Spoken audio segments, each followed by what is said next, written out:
that approval was neither requested nor given for this H-bar. Shop Lane is within a conservation area and there are no other H-bar markings in the village. Leaving it in place would have set a precedent. Subsequently, perhaps because of public concern, the white H-bar was covered over with black paint. On the 16th of October, Somerset Council contractors removed the white H-bar together with the black paint covering. Now, despite some people believing this cost hundreds of pounds, I have been informed by a member of the Somerset Traffic Management team that the line was removed at a cost of £10. So my second question is, please can you confirm what the full cost to the public was of removing this line? Now, my understanding is that this cost is normally recovered from whoever painted the white and or black line. Please can you confirm that this is Somerset Council's policy? Now, given the council's budget pressures, can it ill afford to spend money on removing unapproved road markings? So my fourth question is, please can you explain the steps that you are going to take or you have taken to recover public funds? And I look forward to receiving your answers in due course. Thank you, Chair. Thank you, Mr. Hall. I don't think there's anyone in the room that could make an immediate reply to those questions in any case. But yes, very valid point. It obviously needs to go beyond this committee, but it will be referred on, and we will get an answer from the appropriate officer, and hopefully we'll all be copied into that. Yeah. We're providing written response and then circulated for the minutes. Right. Thank you very much. Thank you, Mr. Hall. Any more? There's no more public questions, I don't think. So moving on to the work programme, agenda item 5, which Jamie Jackson will present. Thank you, Chair. I don't have my laptop in front of me, but obviously the work programme has been updated. I suppose this is a good opportunity to flag up to members that the next meeting date has changed and you will have a revised invite in your calendar. It was scheduled to be Monday, the 23rd of December. It has now been changed to Friday, the 20th of December. So rather than taking place here, it will be taking place at Bridgewater House. We have also updated the outcome tracker, although I understand that maybe a couple of councillors have got some comments to make on those. Very happy to take any suggestions, Chair. Right, thank you. I think there'll be a few questions on this. So in the room to begin with, please. Any questions? Yes, please. Yeah, sorry, Henry, I thought you pointed the screen. Henry, what does? I'm looking at forward plan of this scrutiny committee online as we speak. It's showing the 12th of the 6th, 24 to the 31st of the 10th, 24. And there is nothing being updated on it. Jeremy.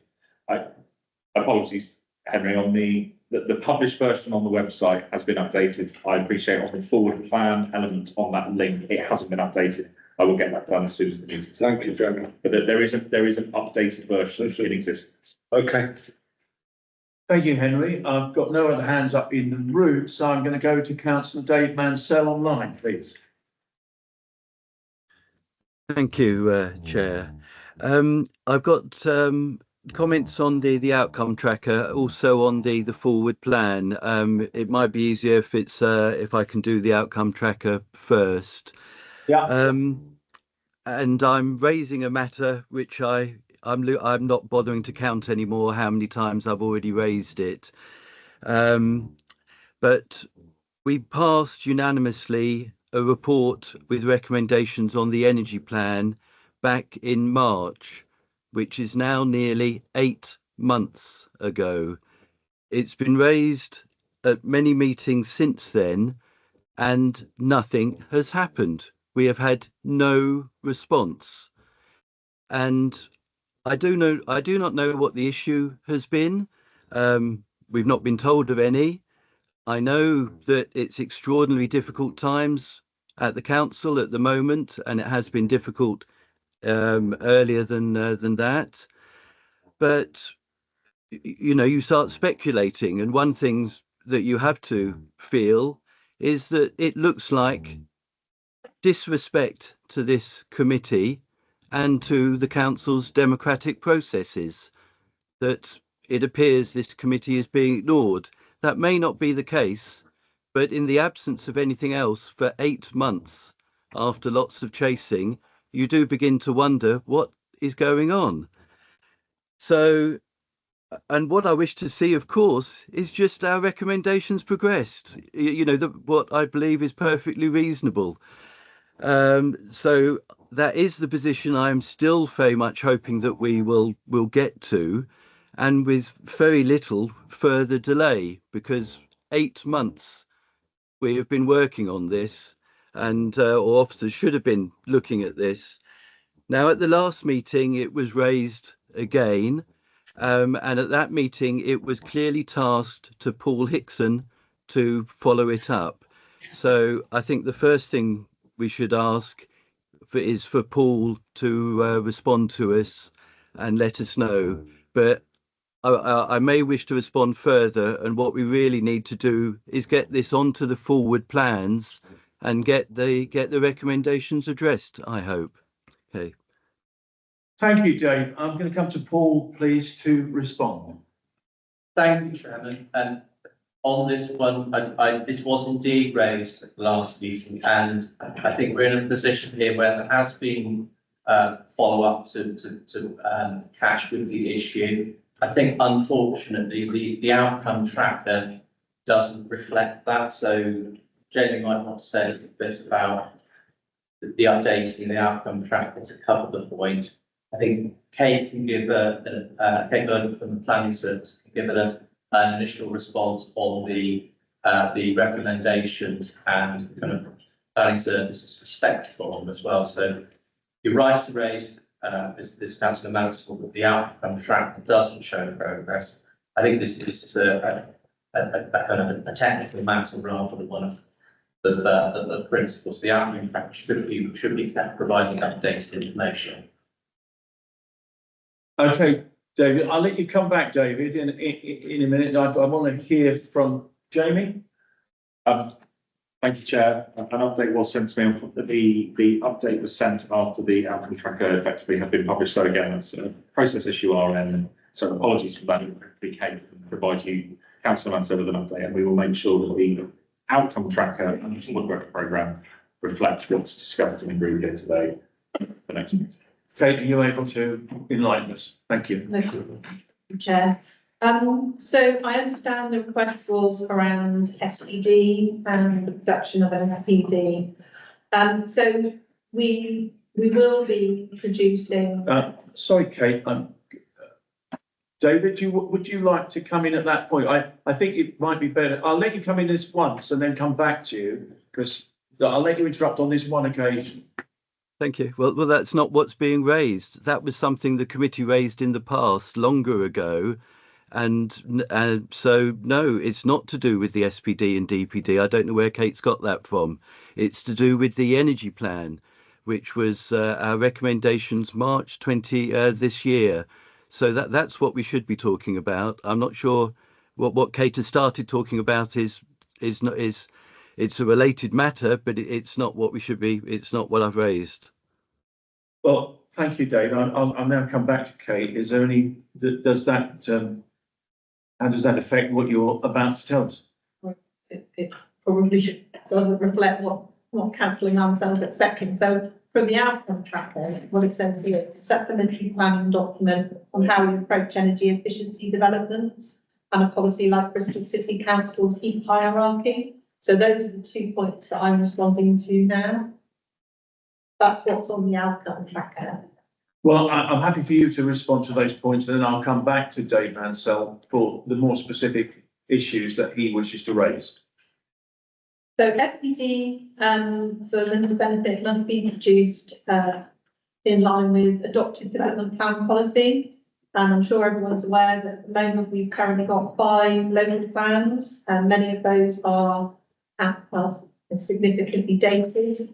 So it's not a straightforward process to adopt an SPD against outdated policies, especially when we've got 5 different local plans.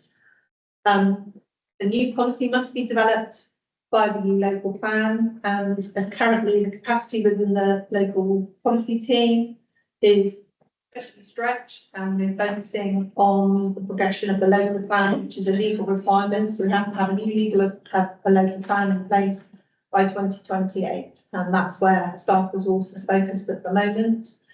Conservation officers are also focusing on responses to relevant planning applications. Got a number of guidance documents that are available that have been published on the council's website, and Historic England have also published other guidance in relation to energy efficiency and retrofitting historic buildings. In terms of Bristol City Council's new policies, there's currently an examination, their local plan, and we will be keeping a close eye on that.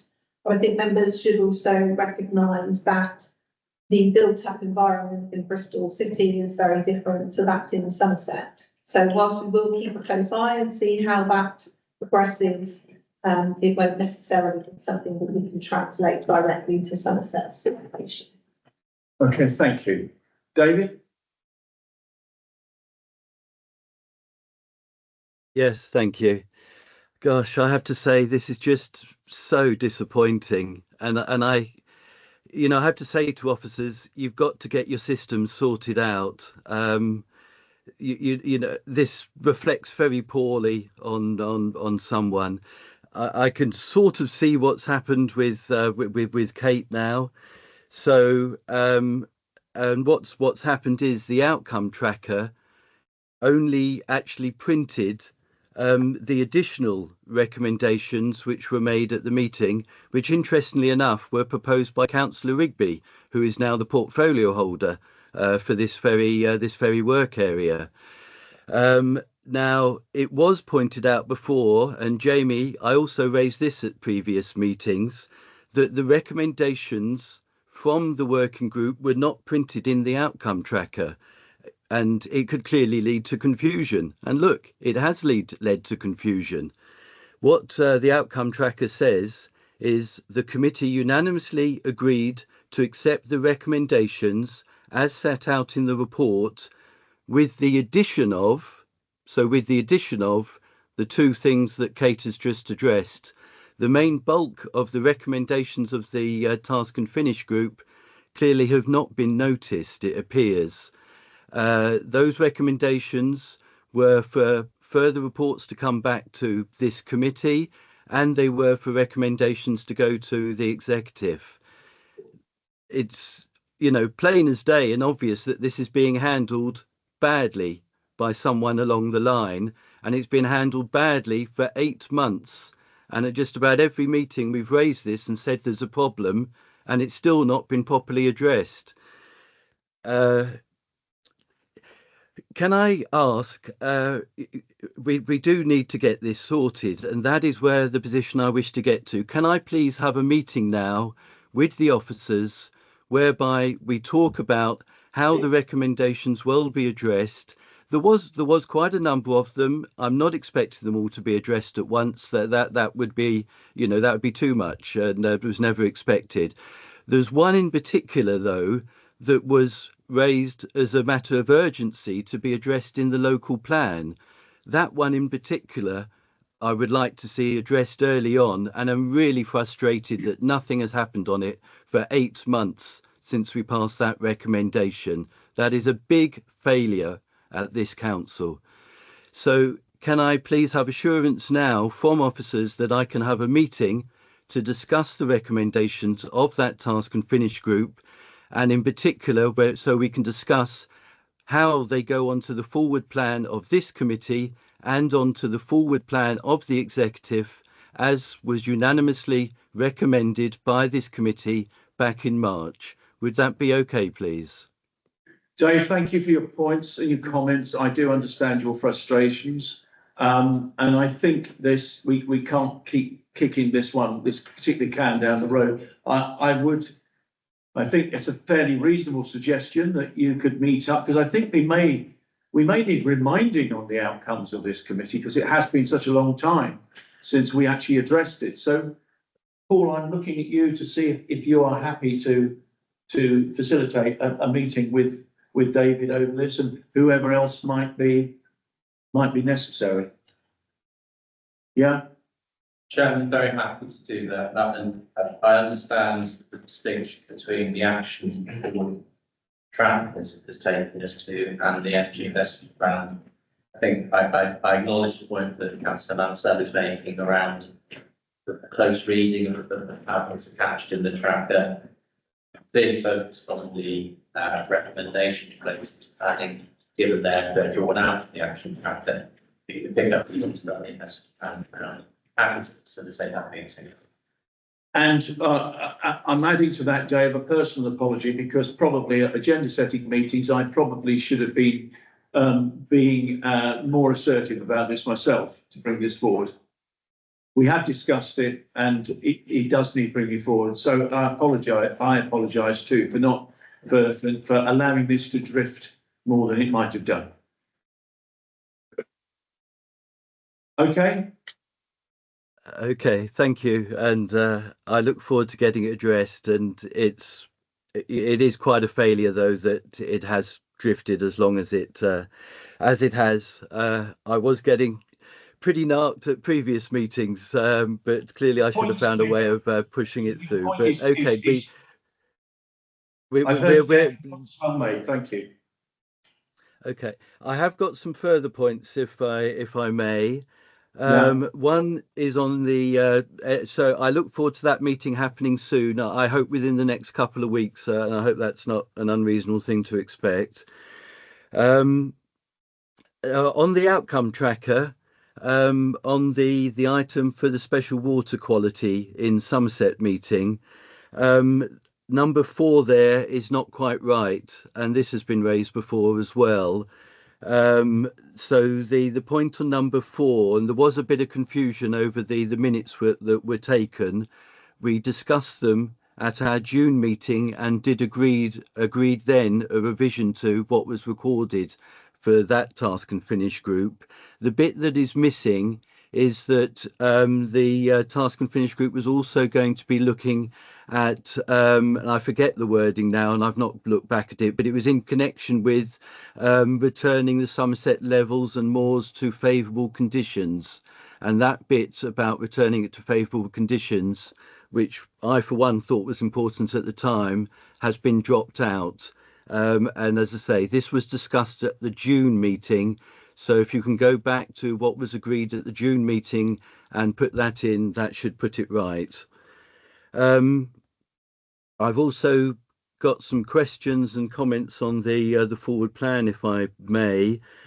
Now, I noticed that items are slipping on this forward plan. Today, we were due to have a report on the local nature recovery strategy. Clearly, we've not got a report on that. Don't need to have an answer now, but could we be told what's happened to that? Is it coming to a future meeting? What's happening to it? Similarly, local transport plan, something that's very important. That was on our forward plan. The version we've got now, it's not there at all. So what's happened to that? When will that be coming to us? And then can I also ask, we're going through restructuring now, and we're fearing, some of us are fearing this is going to have a big impact on services. We've had no report to us yet on what impact on services it may have, and at the last briefing that information was not available. I think it may be helpful if we could have an agenda item, so probably December, where if officers could report to us on what impact is expected on services in our area. It's hard to see that there won't be any. I am particularly thinking on the delivery of the climate emergency strategy and plan and how that will be taken forward, as it looks like we're going to have very few, possibly just part of an officer, if the proposals go through working on that, which for one of our 4 main priorities looks to be completely inadequate. So I think we need some sort of report on what officers have got in mind on that one as well. All right, thank you. Thank you. Who wants to field that one? Those ones. Yeah, Paul? Specifically regarding the local nature recovery strategy, we are indeed intending to bring that in December now. We were, as Councillor Mansell says, originally hoping to bring it in November. For practical reasons, largely relating to the evidence base, but we're needing a little bit more time. We are very focused on December cycle of that report. Thank you. Any other comments on that, following that? I'd like to move on then. There's two hands up online. There's Yes, mine, I've got Councillor Kay's. I've got an extra point following on from Councillor Mansell. He's raised the absence of the draft nature reserve strategy today, which is on for today, as is the consideration of consultation findings on the draft economic strategy. So I'd be very interested to know why that's not here today and when we can expect to see it at this scrutiny committee. And also it might be worth you getting your hands on the transformation updates when they come through, as the one that went to executive last week carried quite a section on risk, and I think that might have answered some of Councillor Mansell's questions, but I think it would have also fed into some of his concerns as well. Okay. That was Sue, was it? Yes, that's Yeah, Councillor. sorry, Sue, you jumped in ahead of Helen there, and I spent the entire question trying to work out what was going on. But I think other people, was there a response from the room? Very happy to respond in terms of the economic strategy part of the question. I think it's really about business management for the committee. So we brought an item to the September meeting of the committee, recovering the initial phase of the development of the strategy. We will be coming back in December to report back and to seek the committee's views about the emerging vision and priority within that strategy. So it was in terms of work programme, that will be a better milestone to come and help the kind of agenda management for today as well. Okay. Thank you very much. I'll now come to Councillor Helen Kay online, please. Yes, thank you, Martin. I didn't actually realise, I thought Sue was ahead of me. My question actually related to the last thing that Dave raised. It was a similar thing. I'm not sure at what stage we as councillors get to talk about how we are going to be able to deliver all these things if we keep losing all the staff, and whether we have a say in what staff go. So, for example, I heard through the grapevine that when we first went unitary, there were about, 9 or 10 staff that were working on climate, biodiversity plans, that sort of thing. And that's now gone down to 1 or 2.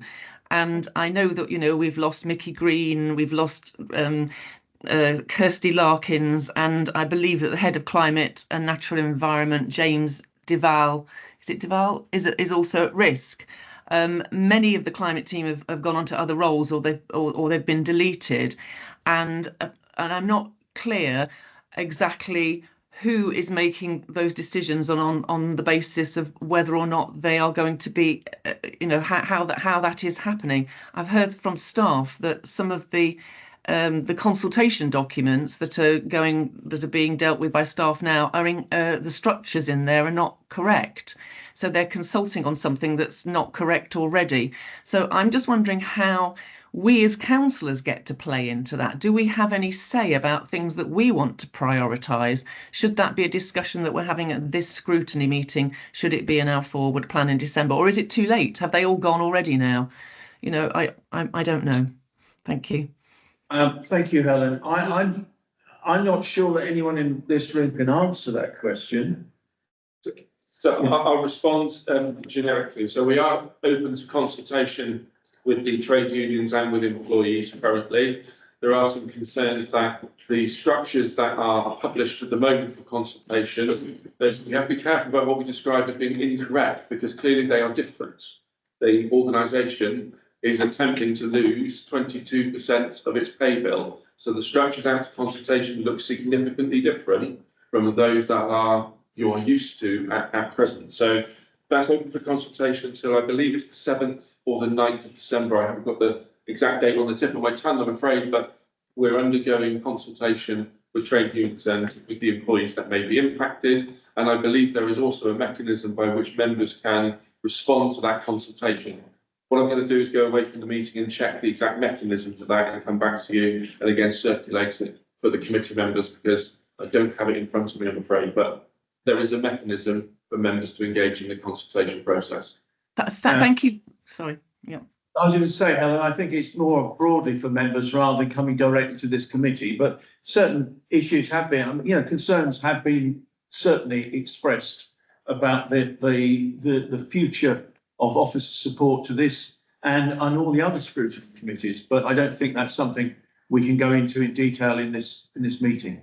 Thank you, Martin. I don't expect us to do that today. I think that if we all react to this individually, that's one thing, but it would be kind of more healthy and good for us democratically, and in terms of giving a steer to what things we do want to save, what are our absolute bottom line things that we want to keep doing regardless. It would be good to have a debate at a meeting like this one where we're all sort of singing from the same hymn sheet, so to speak. But maybe that's something else we can go away and think about and bring back to another meeting in future. Right. Thank you very much, Helen. David, could you turn your camera off until I bring you back in? Dave Mansell, thanks. Because I've got Mike Rigby and he might want to be seen in the room. Mike? Morning, how are we? Well, very well. Nice to see you in close up. Thank you. Thank you very much. I just wanted to respond to Councillor Mansell's points earlier, and yeah, I'm concerned as he is. So I wonder if I could ask Mr. Jackson to send me the full wording of the piece that is not being attended to at the moment, and therefore I've then got it in front of me, and I can make sure that we press for a response to his satisfaction. Thank you. Are we okay with that? That's fine, Councillor. Yeah. Thank you. Sorry, just a G, wasn't it? Maybe sorry. Yes, thank you, Mike. Yeah, he's agreed. Thank you very much. I'll come back now to Dave Mansell.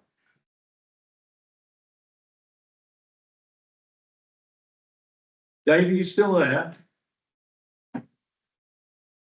He had his hand up. No, he's gone off to sort his builder out. Okay, any further questions in the room? No. No. Thank you all for your questions and for the answers, and we will try to redress and address any of the issues that are forthcoming from that. I'm safe to move on, I hope. Yeah. Okay. Thank you very much. So.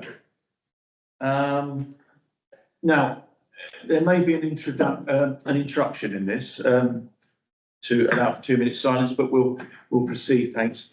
So we have agenda item 6, local plan biannual update, and the invitation here is for Paul Hickson, Service Manager of Economic Development Skills and Climate, Alison Blom Cooper, Head of Planning, to give a line, but I've not got them in front of me. I have got, sorry.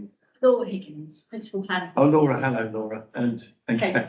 yeah, sorry. Alison's online. Okay. Many of us do meet online, and then we get in the same room. We don't recognise one another. Okay, I'll let you kick off. Thank you, Chair. Just to confirm, because of the change in the service directors, this is now a Chris Hall report. Because this particular report also went to the Planning and Transport Policy Subcommittee, and that was prior to the changes at that level. So this is a summary of what we've been working on within the planning policy team over the last 6 months. And just stop me for a minute. Let's see if I can move that microphone a bit nearer to you.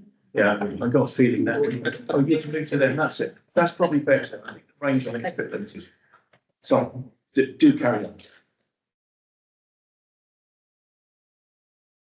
Okay, so this is a summary of what the planning policy team have been working on in the last 6 months on the local plan project. The key elements of this report were presented to members at an all-member briefing on the 10th of October, so members will be familiar with some of the key elements of this report. So we have in the report the local plan milestones that we're working to, which were set out in the local development scheme. The key pieces of work that we've been working on the last 6 months and prior to that have been the evidence-based gathering. This is a long process, gathering the evidence, and each piece of work takes a significant amount of time, made more complex by the fact that we're a much larger geographical area. So each piece of evidence base will take longer than members would have previously been used to when we were district authorities.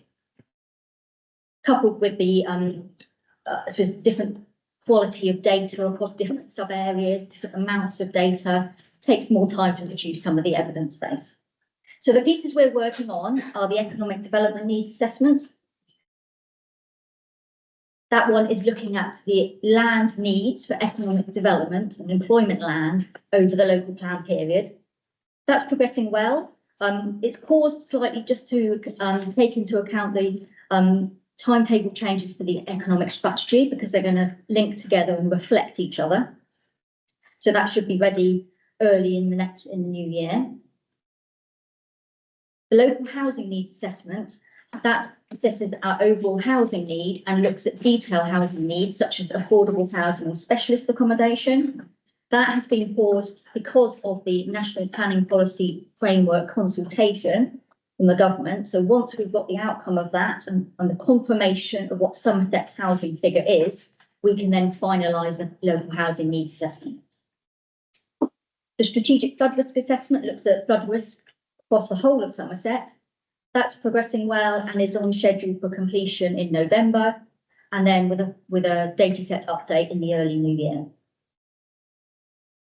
Gypsies, travellers and travelling show people accommodation, that is due now for completion, probably January next year. This is because some additional sites were identified within our data in the northern area of the county. So there's some further surveys that need to be done.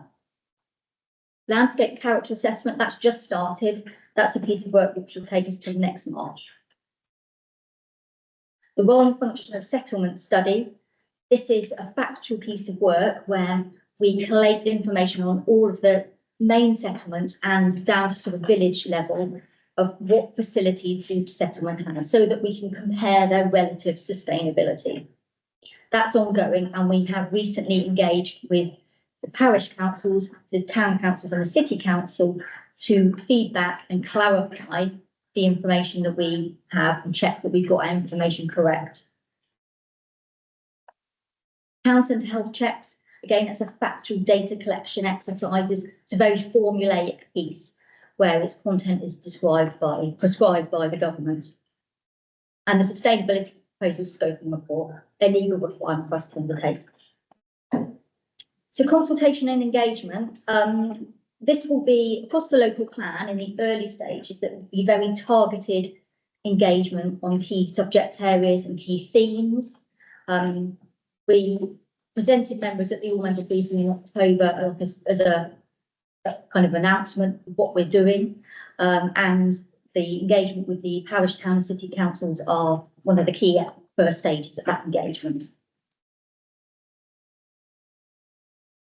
We also have to undertake duty to cooperate, whether it stays as that name going forward under the new national government, but still we will need to do strategic planning with neighbouring authorities and key infrastructure bodies.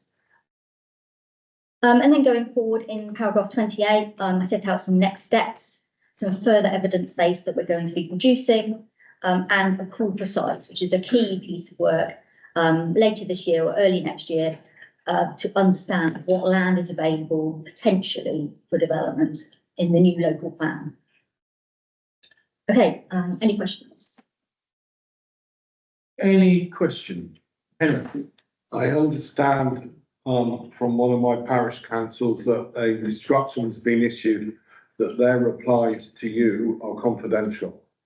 Now, I don't know where that's come from. I've now had email correspondence on the subject. Could you please confirm that what the parish council are telling you are not confidential from the local members? Don't think, no, they wouldn't be confidential, no. Thank you. Thank you very much. Any other comments? I've got a hand up online. I can't see you. Councillor Osborne and Councillor Mansell. Oh, okay, sorry. Councillor Osborne, please, online. Thank you. Thank you, Chairman.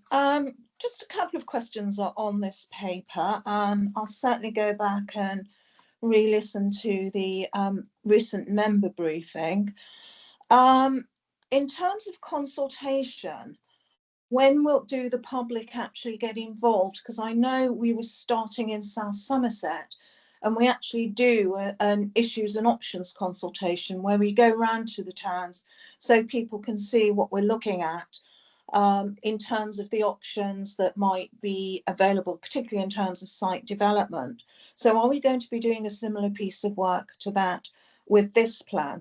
And also, where do the LCNs fit in terms of being a consultation body in their own right? Are we going to make use of those?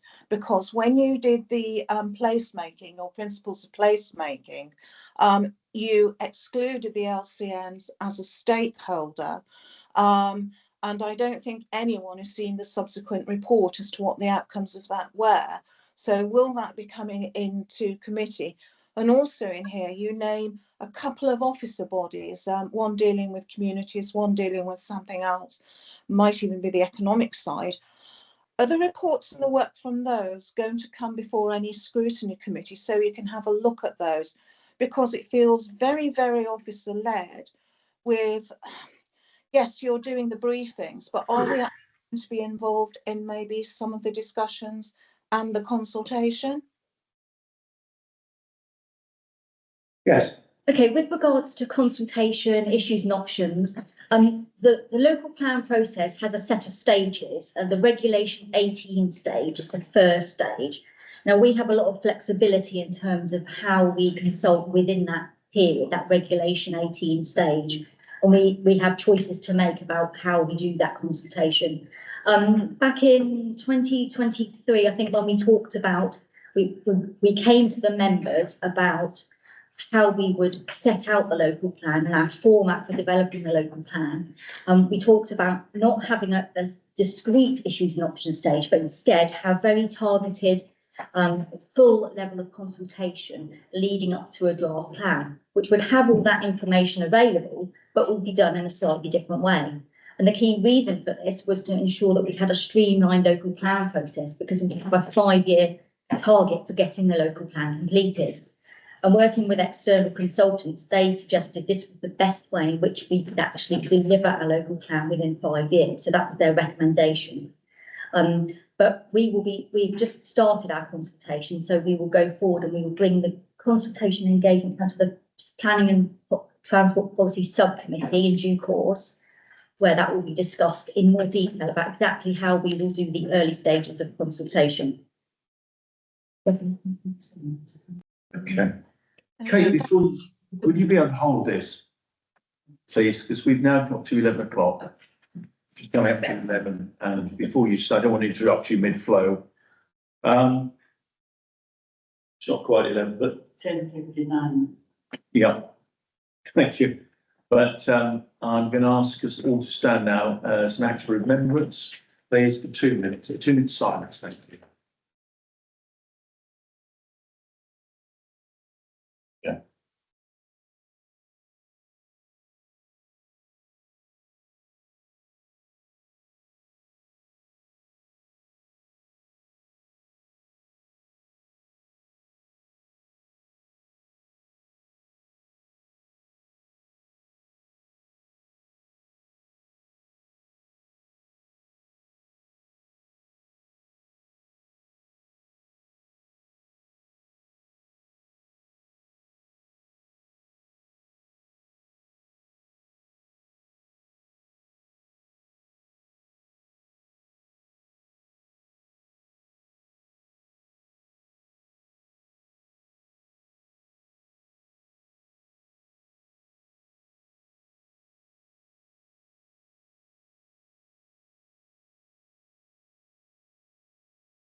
Thank you all very much.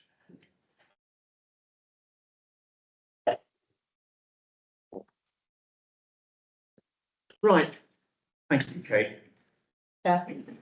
In terms of the query from Councillor Osborne regarding the LCNs, how we're going to engage with them, we are discussing with the LCN coordinators, the officers within the council, how best to do that, recognising the timescales that we're working to. So we'll get feedback through future member briefings, how we're engaging with the LCNs. Okay. Okay, Okay. thank you. Fine, thank you. And just to be clear, any further reports on the local plan progress and any reporting back is going to be done through the Transport and Planning Subcommittee. So that's the one you need to keep an eye on if you've got a particular interest in the local plan. Yes, that's correct. But we will be scheduling member briefings so that members, like the one we've just done recently, and making sure the recording's available so members can keep up to date with key stages. And I would also encourage all members and members of the public to sign up to the Planet newsletter, where again regular updates will be provided via that avenue. Can I come in with a supplementary on that, the issue raised by Sue on LCNs and so on? I was at a meeting last week with Frome Town Council. I'm not a member of the Frome Town Council, but they're looking at various ways of devolving possibly some of their some things from Somerset. And they have a fully qualified planning officer. One of the suggestions might be, is there a possibility of devolving some small scale planning applications directly to councils, like local councils like Frome, that have a planning officers in place and planning committee? I need to take that question away because that's more for a development management response rather than a local plan policy response. Okay, because it might extend into the LCN remit as well. It's possible, just a possibility. Sorry, right, thank you. I've got a second hand up, but I can't see who it is because it's gone. The screen's not telling me. But is that Dave? It's Dave Mansell. Dave. And Helen. Yes, thank you. It's me. I'm afraid I lost the meeting for a bit. Benefit of having the builders in, they find electrical cables in walls, and they found one. Anyway, power supply is back on again, and I'm connected. Just following up what Sue said, and I've got a couple of further points which I also wish to raise. The sort of involvement of the wider members of this council, I have to say the response given on that felt inadequate to me. I believe we did have some discussion on this when the local plan report previously came to us, and without checking back, but my recollection is that this scrutiny committee was going to be involved. The problem with the Planning and Transport Subcommittee is that it's a subcommittee of the executive. So although other members can attend, it's not the right body to give effective involvement of the wider membership in the local plan. I do feel there needs to be some mechanisms for that, and briefings are not the right way either. If we're looking to actually have some direct input into it and make comments, understood that the final decisions are at the Planning and Transportation Subcommittee, but normally you'd expect there to be some sort of other body for the involvement of other groups on the council and for the wider membership. So to hear that we're potentially being excluded from that doesn't sound very good. And only being allowed briefings and to comment to other groups' meetings. I feel that it does need, as I believe we were told would happen, some reports to this scrutiny, and we're the only other wider membership committee within the council with the ability to do that. Can I please ask that be considered, and can we and Martin, can we be clear that officers will give us a response to that, if that's unless others disagree? Can we have some sort of response on how the wider council membership will be involved? Two further points.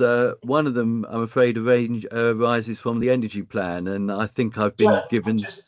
Yeah. Dave, sorry, I think I'd like that first point to be answered separately, so it's not lost. Okay, I'll come back to you. Kate, can you answer that? Yeah, sure. So in terms of reports to scrutiny, there is the statutory consultation period, so all members will have the opportunity to feed in at that stage. We can provide update reports. I mean, at the moment, there isn't really anything for members to scrutinise because it's evidence-based. So I think we need a clear steer on what it is you would need to be scrutinising that's going via the Planning and Transport, the Exec Committee. And I suppose you've got the opportunity at those key points. In terms of the member briefing sessions that we provide, what additional value would arise from coming via with the update reports that we're doing via the member briefing and also via the Planning and Transport Policy Committee. Thank you. Just before I come back to David, Alison Blom-Cooper's also online and she's put her hand up. And I'm guessing, Alison, it is in answer to this question. You're not, you need to put your microphone on. Yep, sorry, apologies. Thank you, Chair. Yes, it was in response to that question, just to say that the consultation engagement strategy will be setting out how we engage with all members, and it won't be just through briefings. We will be having workshops. Some of the members in the East area will recall we had a series of workshops when we were developing the recent update for the Mendip local plan, and we will be seeking to do something similar across the council area for this plan. Thank you very much. Dave, does that answer your questions? Yes, it does, although I've got two further ones. And thank you. Thank you. The workshops sounds better, so I look forward to seeing what those involve and will be interested. I still think there is a role for this scrutiny committee, and actually the two further points I've got, I believe, do illustrate why and do directly address the sort of questions that Kate posed. Going back to the energy plan, and I will just focus on one of the recommendations that we had, and I was wondering after seeing the local plan report whether our recommendations had got to officers. I've naively assumed that they would have done. I now realise that was clearly naive to expect that our recommendations had followed through. So can I just draw attention to one of our recommendations, and I do hope this can still happen. I regret that 8 months has been lost in addressing it, but one of our recommendations was to include robust planning policy in the new local plan to support the development of high quality, large scale solar, wind and energy storage projects, and to support and to deliver zero carbon homes, including energy improvements for historic and listed buildings. Early steps should be taken to develop and give weight to these policies. That had also the fact that there could be early weight had already been previously reported to previous recommendations that we'd made to executive.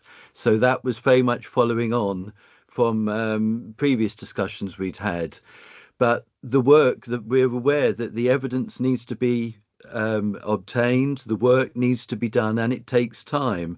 That's why it's so frustrating that for 8 months nothing has happened to this recommendation, which was directly targeted at the local plan. And certainly I would have hoped to see something included in this report here. And another part of our recommendation was to report back to Scrutiny Committee on a number of things, and that was one of the things we were requesting a report back on. And here we've got a report on the local plan, but for reasons we now understand a bit better, we have not got the inclusion of something we very specifically had requested. So can I ask that that be looked at with some degree of urgency now by officers? It would be really good and helpful if we could have a report addressing that for our December meeting. And if officers could accommodate that, it would be greatly appreciated. So if that could be looked at. I think what it might also do, which it was just the final point I wished to make, was in paragraph 29. It mentions about how the local plan aligns with the council plan. I think it says. With the council plan, including the vision and priorities, and it also says and reflects the council's climate emergency strategy. Now, hopefully this will become apparent, but I'd be particularly interested to know how the local plan is going to do that. So fine words, but I do wish to know what will that mean in practice? What policies will be included? What sort of areas are looking to be covered? Now, we've already indicated some that we've recommended in the energy sphere. So can that please be looked at, and can we be told wider how the climate emergency is going to be reflected in the local plan of this council? For me, that sort of warrants a specific reporting area. If both of those areas, energy and climate emergency, could be recovered in a report to us in December, as I say, I feel that would be very helpful. Could I please ask that we request that? Right, thanks, David. I'm going to bring the officers back in to answer those questions. I'm just a bit hesitant because I can see the December meeting, could have the biggest agenda that we've ever had if we're not careful. But so I don't know, promising that these things can be on, but these things should be minuted. So, and I'd appreciate it if you could just drop me a line that I can circulate in regard to those two suggestions, so they don't get put on the back burner. Thank you. So would you like to? Sure, thank you, Chair. I'm going to I'm going to give you the answer to start with. Right. Yeah. Thank you, Chair. So just to come back to Councillor Mansell's concerns about introducing robust planning policies to support renewable energy and also zero carbon homes, that hasn't been missed, and even with the action that was set by the Climate and Place Scrutiny Committee, it is something that the officers already put into the work programme. It's just that we need to make sure we're commissioning evidence base at the right time, and that's at a very detailed stage later on in the local plan. So we will be commissioning that evidence. It just will be at a later stage in the plan. So this is the evidence base that we're collecting at the moment, is that we know won't become out of date very rapidly. And things around climate and renewable energy, when government can make national changes and they can introduce all sorts of changes via building control, it's better to introduce that evidence base so it remains up to date and we're not wasting public money too early in the process when we're at the more detailed stage of developing the policies.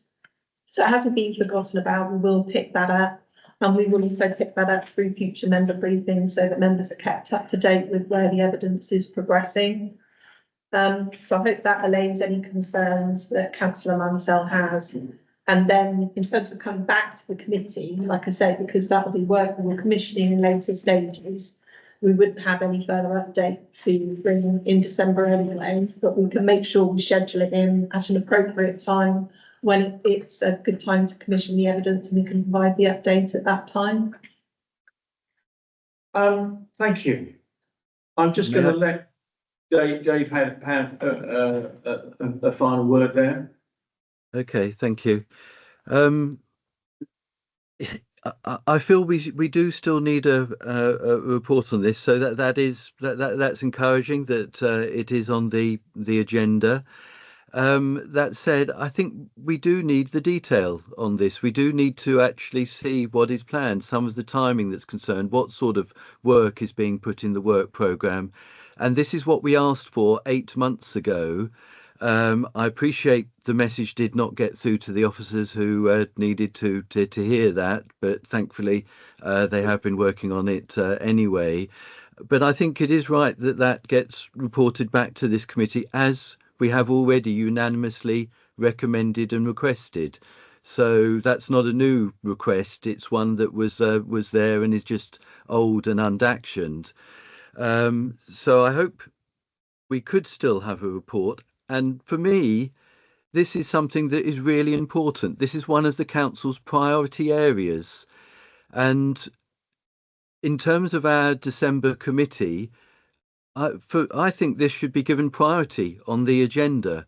At the moment, where our meetings are being filled with information items, they should be low priority. If they're information only, we can do nothing about them.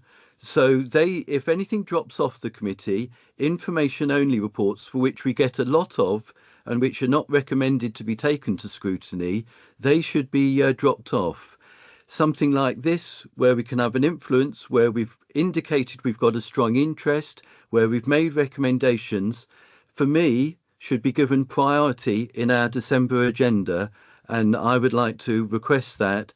And I very much hope we can have a report from members providing us with more detail on what is being done on the energy areas that we've raised, and also to incorporate the climate emergency strategy in the local plan. I don't believe that is unreasonable. I believe it's a very reasonable request, exactly the sort of thing this committee should be doing. And I do hope officers will be able to bring us a report in December, and that we can make space on our agenda for that, please. Do you want me to answer, or will you? Happy for you. I'm just saying that at the moment it would be, I totally understand Councillor Mansell's concerns, but it would just be an information report for the very reasons I've just outlined before, because we haven't got to the stage where we need to commission the evidence base at this stage. And if we commission it too early, it'll be a waste of public finances, because we'll need to update it when we get closer to the local plan examination and when we go out to consultation. So I'm not saying we won't be bringing it, we absolutely will, but December it would just be an information report, which I understand Councillor Mansell's got, for understandable reasons, concerns. What kind of timescale might we be looking at? Well, Chair, if I may, if I may. I'd like that answer first, Dave. Dave, I'd like this answer first before you interrupt. I'll come back to you. Well, I think an answer's been given to a different question to the one I asked. That's all. Can I just come back to you on that then, please? Sorry, Kate, would you like to finish what you're saying? I was just going to say that, I mean, a local plan process is a long process. You know, we're working to a 5-year timetable. A local plan is not like a council strategy where you can just write a draft, analyse it and then approve a final one. There are clear stages that we need to go through. And the early year, and probably 18 months, first 2 years, are the evidence gathering stages. And we spread the evidence gathering over those first few years. And we start thinking about developing policies, but we can't develop policies until we get closer to the sort of local plan draft, which is why a local plan takes so long. We haven't started developing policy wording for any subject, not climate change, not housing, not economic development, nothing yet. We aren't at that point, so there wouldn't be anything to update in December on the local plan progressive climate change policies. So that's just how it is with local plans, unfortunately, that it's a slow process, but we will, as Kate says, come when there is something to report. Right, Councillor Mansell, would you like to come back, and then I need to move on. Yes, thank you. I don't believe that I asked for policies to be reported to us in December. I'm pretty sure, if anyone wants to check the recording, that is not what I asked for. Clearly, I'm being misunderstood. I'm not quite sure why. And clearly, I think if our recommendations had gone passed forward 8 months ago, we probably wouldn't be in this position. What I'm asking for is about the process, about the timing of it. Now, already officers have said to the executive, which arose partly from a previous recommendation from this committee, that early weight would be given to the energy aspects in the process could be, but we've had no detail on what that means. So I, for one, don't understand exactly how that's going to happen. But as you may have gathered, I'm interested. So all I'm asking for is the process to understand what you're going to do, what areas you're looking at, what the timing is, how things get given early weight in the process. I'm not asking the specific policies now. I'm pretty sure I didn't say that earlier. It's the process, the timing, how this is going to work. And if you could look at the recommendations that we agreed back in March and address those, and also address in broad terms how the climate emergency strategy is going to be addressed in the local plan, that would be really helpful. Even for me, even if it's only an information item, that actually is high priority and something that I would like this committee to see in December. Could we please have a report in December, and could the resistance please drop away from doing it, and could we just follow up the reasonable request that is being made? Thank you. Thanks, Dave. I'm going to draw a line under that by saying that has been noted. We will take that, Henry and I will take that into the agenda setting meeting with us, make those recommendations, and then publish the agenda for the December meeting. Thank you. Next person with a hand up is Sue Osborne, I think. Is that Sue Osborne? Yeah, it is, yes, and I think Helen Kay's got a hand up as well. What I was going to say is I'm rather disappointed that there does seem to be a line when it comes to the local plan overall, that we're going to use the transport subcommittee, we're going to have workshops, etc., etc. But the role of the scrutiny committee as well is one of oversight. And so it's our role to look at the programme as a whole, because we're the ones that in effect pull it together. So it is important that we do have regular progress reports as to how this is going, because I see there's no dashboard there in terms of what needs to be done by whom and when, in the same way, say, that the transformation programme has. And this is a major piece of work. So I don't think that the scrutiny committee should be excluded. It's actually got a very important role in providing that holistic oversight. And that's what this programme is also going to need, to make sure that there is a mechanism there of checks, balances and transparency. It's also good governance as well to do that. And I would certainly expect the consultation strategy to come before this committee. Then this committee, the committee members can have a look at that and make sure that it is going to achieve and meet everyone's needs and objectives. Thank you. Thank you, Sue. I think those are fair and well-made points. Do you want to come back to either of those points? Would you either of you like to come back to that point? No, we'll take it away and probably best to see when we do the consultation and engagement strategy what comments are made on that. Okay, thank you very much. Did I see Helen Kay's hand up? Yes, thank you. Sorry to delay. Yeah, my apologies. I actually dropped out for 10 minutes, so I apologise in advance if some of these things have been covered already. I missed some of the conversation on this, which I really wanted to hear. So as I understand it, some of the evidence-based collection, for example, around employment needs, it's going to be killing two birds with one stone, because it's also going to be feeding into an economic development strategy, as I understand it. And the same goes, I think, for the landscape character assessment and a couple of other things. I'm just wondering if all of these are going to come to this committee separately, for example, the economic development strategy, or will it becoming as part of a sort of subsection of a sort of consultation generally on the local plan? And so that's my first question. For example, at Mendip, we had quite a big consultation on the landscape character assessment, and it went out for consultation for about 4 or 5 months, and that was just a sort of standalone project. And then my second thing is about the policy, which I just came back in as Dave Mansell was talking about that, or maybe he wasn't.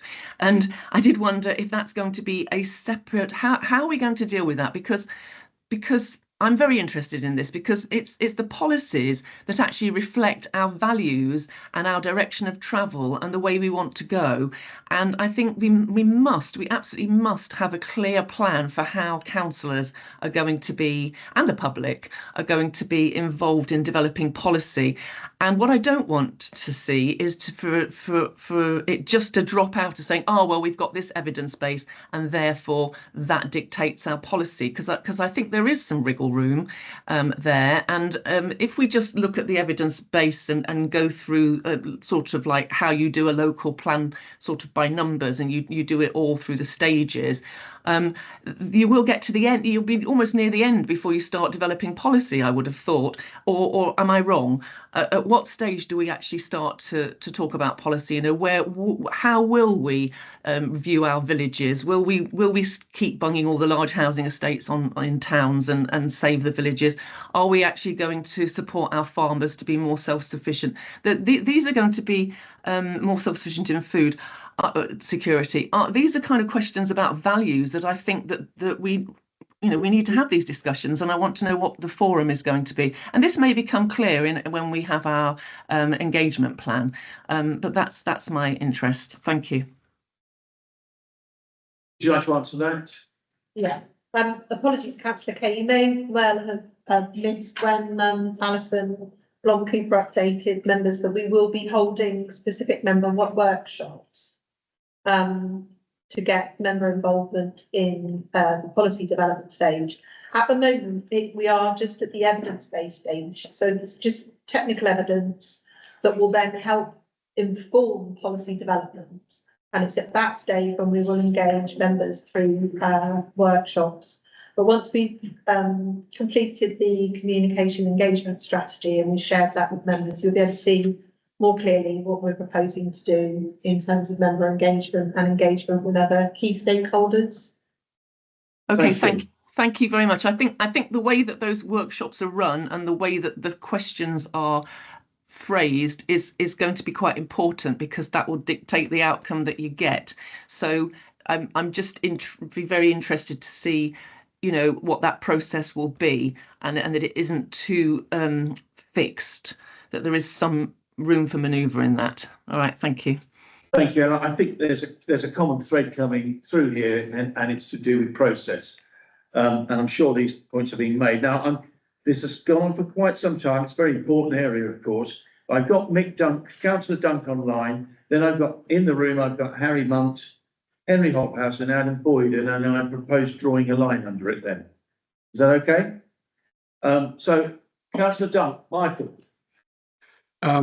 Thank you, Chair. I know you're tight for time. I make it very quick. I shouldn't have to stress how the progress of climate change is starting to accelerate. I think the evidence is there, and I think if we can do something with regard to energy in the home or renewable in advance and get it recognised as part of our emerging local plan, time is of the essence. I mean, climate change isn't going to wait for 5 years while we complete the plan. And if we can have something which we can use as part of an emerging plan, then that is a tool I would welcome. And I support Dave Mansell. I also support the officers in their difficult job, trying to prioritise what they have to do next.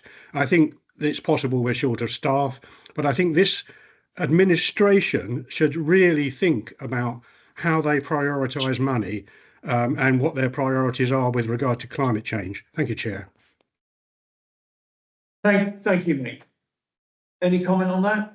I think it's a general comment. I think probably most of us would agree on that issue. Did you want to say anything on it, Kate? I think the written response we've provided to the outcome tracker kind of explains where the difficult situation we're in. Like the local plan has very key statutory stages. We're not able to just introduce kind of policies and different approaches because we open ourselves up to legal challenge, basically. But the local plan will have to go through those statutory stages, and we will introduce relevant policies, but we can't introduce something Yeah. by the back I get it. as it is, unfortunately. There is also ideals at stake here, and I think probably we're very preoccupied with ideals, and I do accept the points that we're in the early days of a new government, and we don't know what kind of policies are going to come down from there, but we know what we would like, I suspect, if we converse. I'm going to bring in Harry. Thanks, Chair. Just a quick question on the local housing needs assessments. Without going into any detail on the case, we had a problem in area north where a housing needs assessment conflicted with a neighbourhood plan, and the neighbourhood plan basically got completely obliterated out of the water. The developer just completely took advantage of that. There were some clear sort of problems with how the local housing assessment was undertaken. So I was wondering whether or not we had any control over how they were undertaken, or whether it's a standard process that we have to, is it some sort of national process that we can't affect? It's quite formulaic. They are done by the strategic housing needs assessment, which is the one we're referring to here. It's quite a standard process. First of all, it starts with the standard methodology. Then the consultants overlay their process for assessing affordable housing needs. There's different things as well, because there's something at a local level can be done, which is slightly different from the strategic housing needs assessment. So there could well be conflicts. This strategic housing needs assessment will be going down to a lower level, so I think lower super output area level, but it will be quite broad. And I know when neighbourhood plans do their work, they can do something in more detail. So there are always going to be slight differences, I think. But it's something that we can affect to sort of make sure that it doesn't happen constantly in the future, where neighbourhood plans just can't obsolete with this problem. There's just a couple of really clear loopholes that we can change. I was just wondering whether we have the power to change a few things in those, or whether it's a really standard process. It's quite standard, and we have to make sure that across the whole of Somerset we take the same approach. So, and at neighbourhood plan levels, they could well be different as well, because they could employ their own consultants to do something different as well. So there could well be variations going forward, unfortunately. Okay, thank you very much. Henry, Hobhouse. I have two questions. Graded houses. South Somerset's got about 600 of them. Bath has even more, yet Bath's policy is to allow upgrades on grade 1 and grade 2 listed houses, namely that there is a contractor near me who spent his life putting in oak windows, double glazed and triple glazed oak windows in grade 1 and grade 2 listed houses. Yet again, I have another house in my division where the conservation officer is saying put back single glazing. That is a policy that could be changed tomorrow, and I don't understand why we are still enforcing that particular policy when it is capable of being sorted out on grade 1 listed buildings in Bath. Any comment? Yeah. Okay, if that's the case, I will be asking this committee to vote on changing the policy on graded houses at the end of this. You can ask us to do it, and we can do it, but the value of that vote is a matter of discretion, I think. Absolutely. The second thing is the 106. Before we go, do you have a comment on that? Suggestion? Something we'll have to take away, because we're in planning policy, we wouldn't be able to comment. We'd have to go to the development management section, unfortunately. I'm afraid. Okay. Yeah. Okay. We'll thank you. And move on to your second point then. 106 agreements that were made under the South Somerset plan, where we have a number of towns and parishes which are interlocked. So in Castle Perry, I have Alton and Castle Perry that are interlocked. We have Langport and Hewish Episcopi, and there are a number of others in most other divisions. At the time of the local plan that went out, and I think I'm right saying 2008, but I'm willing to be corrected from South Somerset. It was agreed that there would be one direction of growth and one set of 106 numbers for that combined community. Can we confirm that we're going to continue doing that after with the new local plan goes through? Sorry, Councillor Hophouse, can I Right. clarify? There are intermingled parish and town councils where, I mean, Castle Carey's case, all of the buildings that need 106 support are in Castle Carey Town Council. All the building that is happening at the moment is in Ansford Parish Council. Right. So you need, and it's in a number of other communities, I just know my own community. And the 106 agreements that are put in the plans have got to be made clear that they are for both communities, not attached to one parish or another.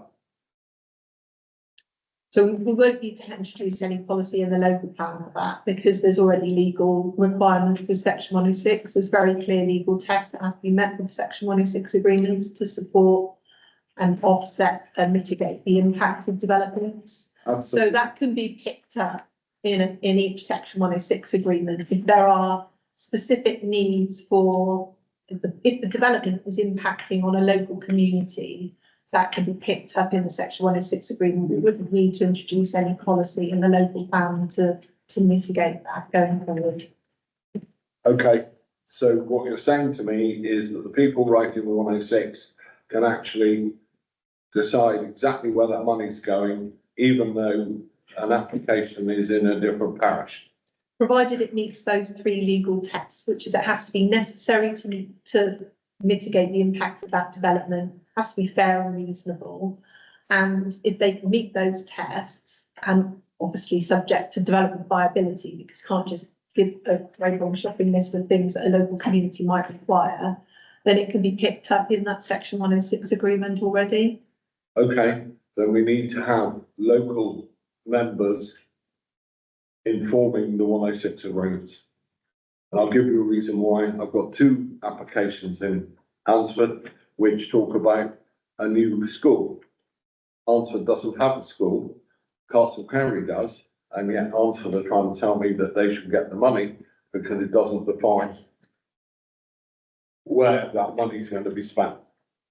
Well, if we're collecting money for education, that would go to the education authority. So it'd go to colleagues in education. We wouldn't go to the parish council to deal with the school. Parish council call the money down.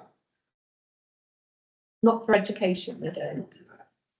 Okay, I'll give you another example. Young people, same thing applies. Sorry, Kate, we'll talk about this outside, but it needs a fundamental change. Got Alison Blom Cooper's online and probably wants to respond to that question. Thank you, Chair.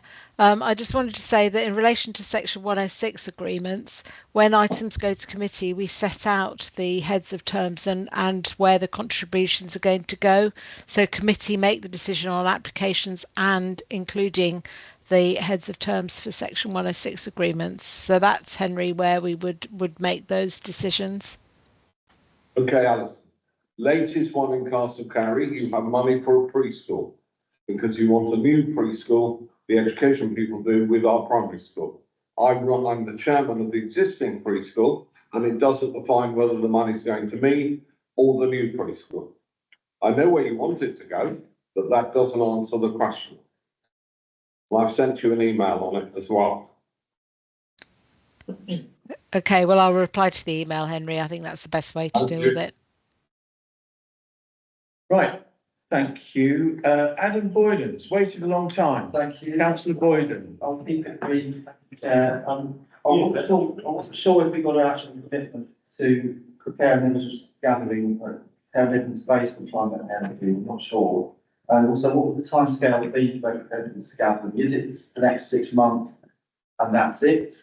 The timescale, I see there's several work streams being progressed on the various different bits of evidence gathering in the next 6 months and before.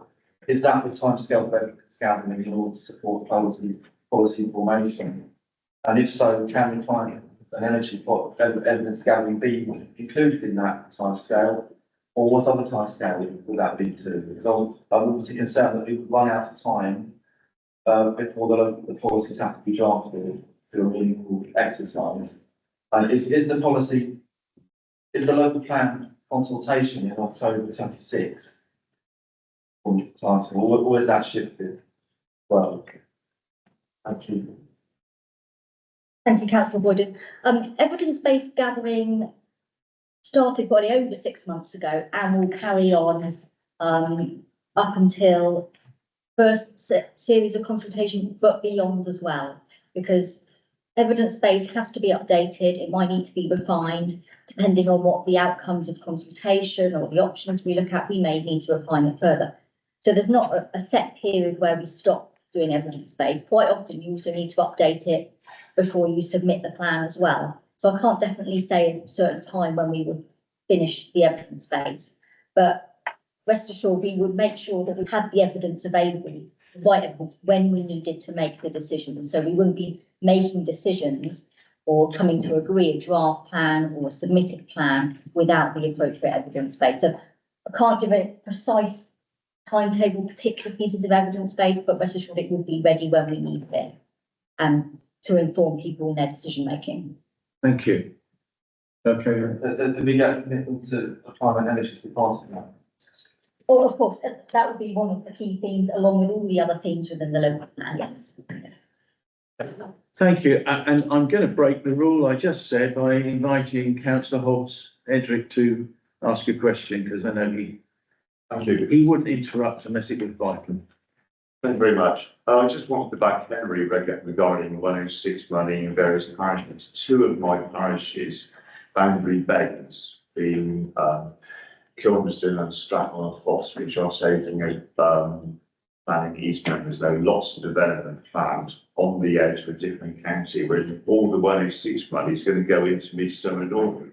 I have some very disgruntled councils who see that money which they think some of them, I think quite rightly should go to them, is going out of the county. I know why it's going to go out of the county, is because the impact is on the nearest large town, being Midsummer Northern Radstock. But it seems grossly unfair that none of this money is going to stay in the summer, it's going to go to parishes. I appreciate the parishes are large and the actual part of the village may be a mile or more away where the developments are happening. But it seems grossly unfair that a village like Stratton-on-Foss, which is in its own parish having lots of building growth, is not going to get any money which could go towards, say, the village hall, which would be improving and is impacting on my communities. Anything we can do about that? Or I think the key thing is to encourage members to engage when the planning applications are, like Alison said, in the heads of terms that are set as part of the planning committee report. okay, good point, thank you. Right, Councillor Height, and that's it, no more. Yeah, I just want to say that in the past, ward councillors, they will ask what 106 money and how it should be spent in their ward because they had the knowledge. And maybe some of the councils should just do that and then gather information like that. So that would be more helpful and we would I would support that. situations like that. I've spent loads of 106 money. Yes. I'm very good at that. Are we okay with that suggestion that the ward councillors should be consulted on section 106 money? Asked if did you get that? So at the moment, this is the issue between kind of legacy applications and new applications. So when a new planning application comes up and you're aware of a development in your local area, we definitely encourage members to have a look at the draft heads of terms that are going to committee. That's the point at which you influence the infrastructure priorities subject to viability discussions. In terms of legacy section 106 that is being collected, we often consult the ward members where there's money that has come in from a development and it's going to community facilities. We will, members in the ward members are also asked to respond to where that funding is being spent. So that process is already in place. Okay, Alison Boncook, you're appearing on screen. Did you want to contribute to that? No, I don't think so. I think Kate's covered it. Thanks. Right, thank you. Right, now, Henry Hobhouse put forward a suggestion. I'll try to word this, Henry. And perhaps Jamie would advise me if this is acceptable. My suggestion is this proposal is the committee would wish, and can I say, I'm not going to allow a debate on this. It's a yes or no, put your hand up or don't put your hand up question, because we can't go on forever. This could take us down a rabbit hole, and Somerset Rivers Authority have been waiting for quite some time to speak to us today. I think that they deserve not to be spared from some of these long issues. The committee would wish to recommend that Somerset Council adopts a policy permitting the installation of double or triple glazing in Grade 1 listed buildings, provided the materials used are appropriate. Yeah. So I would say, so the clarification needed, Chair, is who are the committee proposing that to? I'm proposing it to the executive. The wider executive, not an individual executive. It can be Mike Rigby if you want to. And I suppose my lack of knowledge from a technical basis is that something that the council has. Grade 2 is what, Henry? Say grade 2. Grade 1 and 2. 1 and 2. Yeah, you can amend. I don't know whether the council has, or the committee would have, or the council has any influence over that. Totally they do. The conservation officer is the one who says no. Well, if they haven't, they can come back and say they haven't. But to me, Chair, there's no point making a recommendation that doesn't have any standing, so I would seek confirmation from colleagues. Right. To just clarify the standing. Alison, you're on again.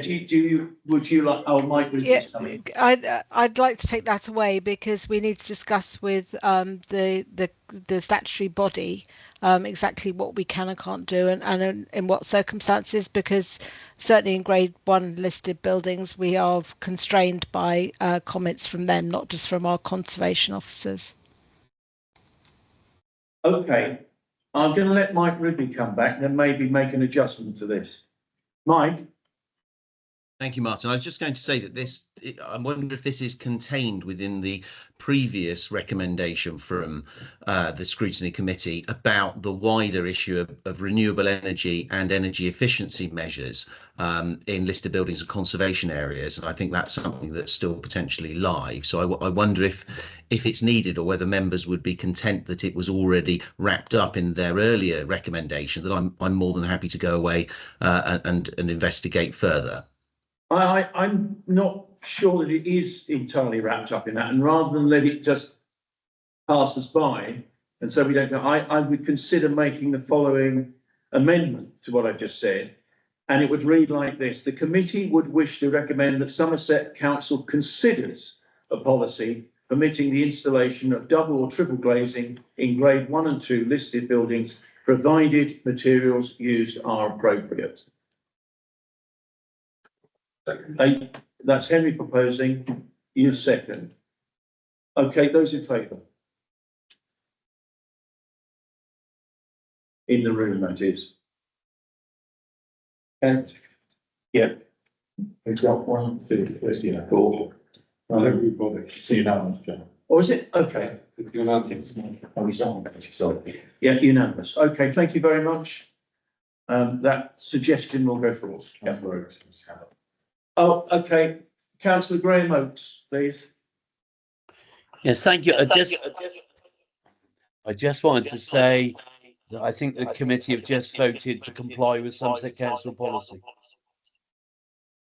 We have to deal with the planning situation, but our policy is to address the climate emergency.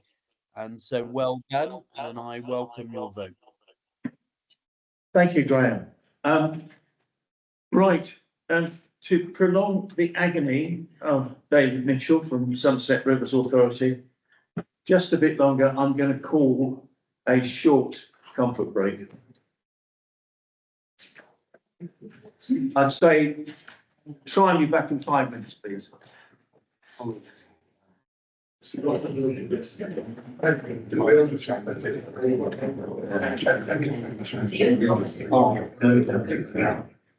I was allowed to vote on the question.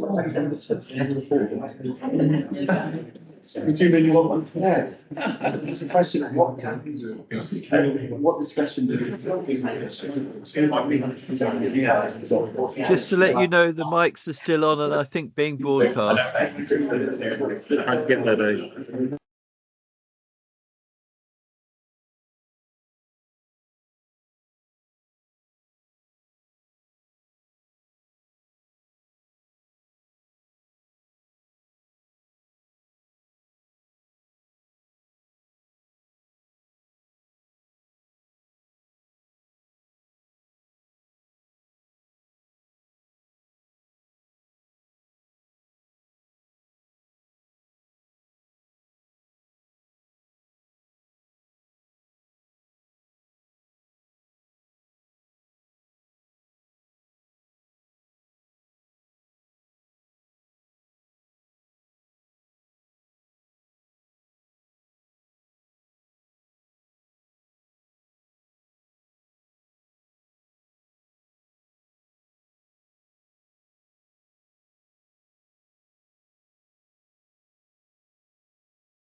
Yeah.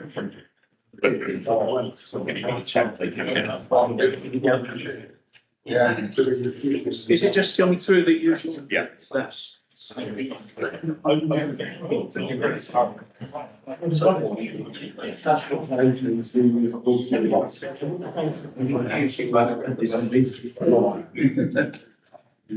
Right, thank you, everybody. Can I ask, please, is the sound, can we be heard online? Thank you. Somebody just give me a thumbs up. Yes, you can. Thank you, Dave. Right, then, somewhat belatedly, I'd like to move on to agenda item 7, Somerset Rivers Authority update. And I'm very pleased to invite David Mitchell, who's a service manager for Somerset Rivers Authority, and Jonathan Hudson, who are here this morning to make the presentation. Thank you very much, and thanks for your patience. Thank you, Chair. As the Chair said, I'm David Mitchell, Somerset Rivers Authority Manager. We've provided you a short covering report along with the annual report for 2023-24. So hopefully you've had a chance to read it. We just wanted to take you through a few points, and it's probably worth noting as well, actually, you have, well, we did have Mike standing. The chair of the Somerset River Authority is with us today. Harry Munt also sits on the SRA, so we're well represented. Okay, so first thing I just wanted to mention was last Wednesday, the team and I were actually at the Somerset Prepared Resilience Day over in Bridgewater, which was a really well attended day about community resilience, and our community engagement officers were closely involved in organising that. So I'm not sure, we had a lot of representatives from Parish Council and others, so it's good to see that, and whether they made that along. If you didn't, I would definitely encourage you to make it along next year. So, jumping straight in, just a bit of context for you, for those who I should give this. Somerset Rivers Authority, why do we have it in Somerset? Well, we were born out of the flood action plan following the 13-14 floods. We were actually effectively at an action out of that to create a Somerset Rivers Board at the time we were talking about. What we ended up with was Somerset Rivers Authority. And what's important about that is we have a unique funding mechanism. We are actually funded through council tax, but it's money that was put in the council tax base back in 2016 specifically for the purposes of the Somerset Rivers Authority. So it doesn't take away from other resources for council services. And another thing to note is we're called Somerset Rivers Authority, but we're not actually an authority, and we don't only deal with rivers. So that can be a bit confusing, but that's a whole other thing. We are in Somerset, yeah, that's covered. We can explain that separately if anyone would like to understand the history to that. The SRA is actually a partnership. We're a partnership of predominantly risk management authorities, Somerset Council, Environment Agency, 2 internal drainage boards, Wessex Water, plus we have Natural England and the Wessex Treatment Flood and Coastal Committee. So the partnership is made up of all the organisations with the technical ability, the competence, the resources, and importantly, the legal powers to take the types of actions that the SRA funds. Now, the other thing very important to get across about the SRA, it was set up very much with the intention of doing extra. It doesn't duplicate the Risk Management Authority's duties. It doesn't step in place of them. It's very much about doing a bit extra. Those Risk Management Authorities, our partners, they are the partnership. They do the work. They deliver the projects. They come up with the ideas for how to spend the money. There is no other Somerset Rivers Authority operational team out there doing the extra work. So I always want to recognise the work that our partners put in doing those extra things over and above the day job on behalf of the SRA. And finally, just a final bit of context. I mentioned the flood action plan where the SRA was mooted as an action within it. Well, in 2024, we actually published our own strategy for the first time, which is an evolution from the flood action plan, which sets our objectives and priorities for the next 10 years. So just drawing your attention to an item that is in the annual report, which is the kind of financial statement for the year. Only briefly going to touch on this just to make the point of we invested about £3.5 million during 23-24 in extra activities. You can see on the pie chart at the side there the kind of breakdown of where that money was spent in terms of our workstream areas, dredging and river management being the area we spent most of our money on. There's also an allowance for the running of the partnership, staff and overheads. And I just wanted to draw attention to that blue box at the bottom. You will notice it says at the start of the year, we started with about £7.5 million. I should have said in my first slide, the money we have in council tax raises around about £3 million a year for us. And that's still fixed at the same amount raised per household as when we were originally established in 2016. The reason I want to draw your attention to that point about the £7.5 million at the start of the year, that is from other projects that have taken more than 1 year to deliver, so money rolling over in different years, and it's also part of that is a £3 million preset last year. The key message there is all the money we have raised is allocated to projects that are in train. We have a small contingency, well, we have a contingency figure, that is only money we don't have allocated for projects. And just building on that a little bit, just a bit more context over the longer term about how we are investing our funding. I mentioned about the majority of our funding last year went to dredging and river management activities. Jonathan will talk a bit more about those, the kind of detail of those. But you can see that over the course of the piece since 2016, that's the area we have invested most of our funding into. And significant funding has also gone to resilient infrastructure, which more often than not tends to be highways investment. So that's about reducing flooding around the highway network. Important because we know the disruption caused by highway flooding has direct economic impacts as well as disruption to the general public. And that chart on the bottom left is just a bit of information. The staff and overheads tend to average around 7 to 8% per year of the total funding allocated each year. So I'm biased, but I think you get good value for money out of a very small inside team.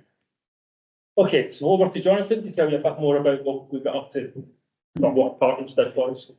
Okay, thank you. Unless anyone objects, I will stand so I can project more of the poor owl, which is in front of me.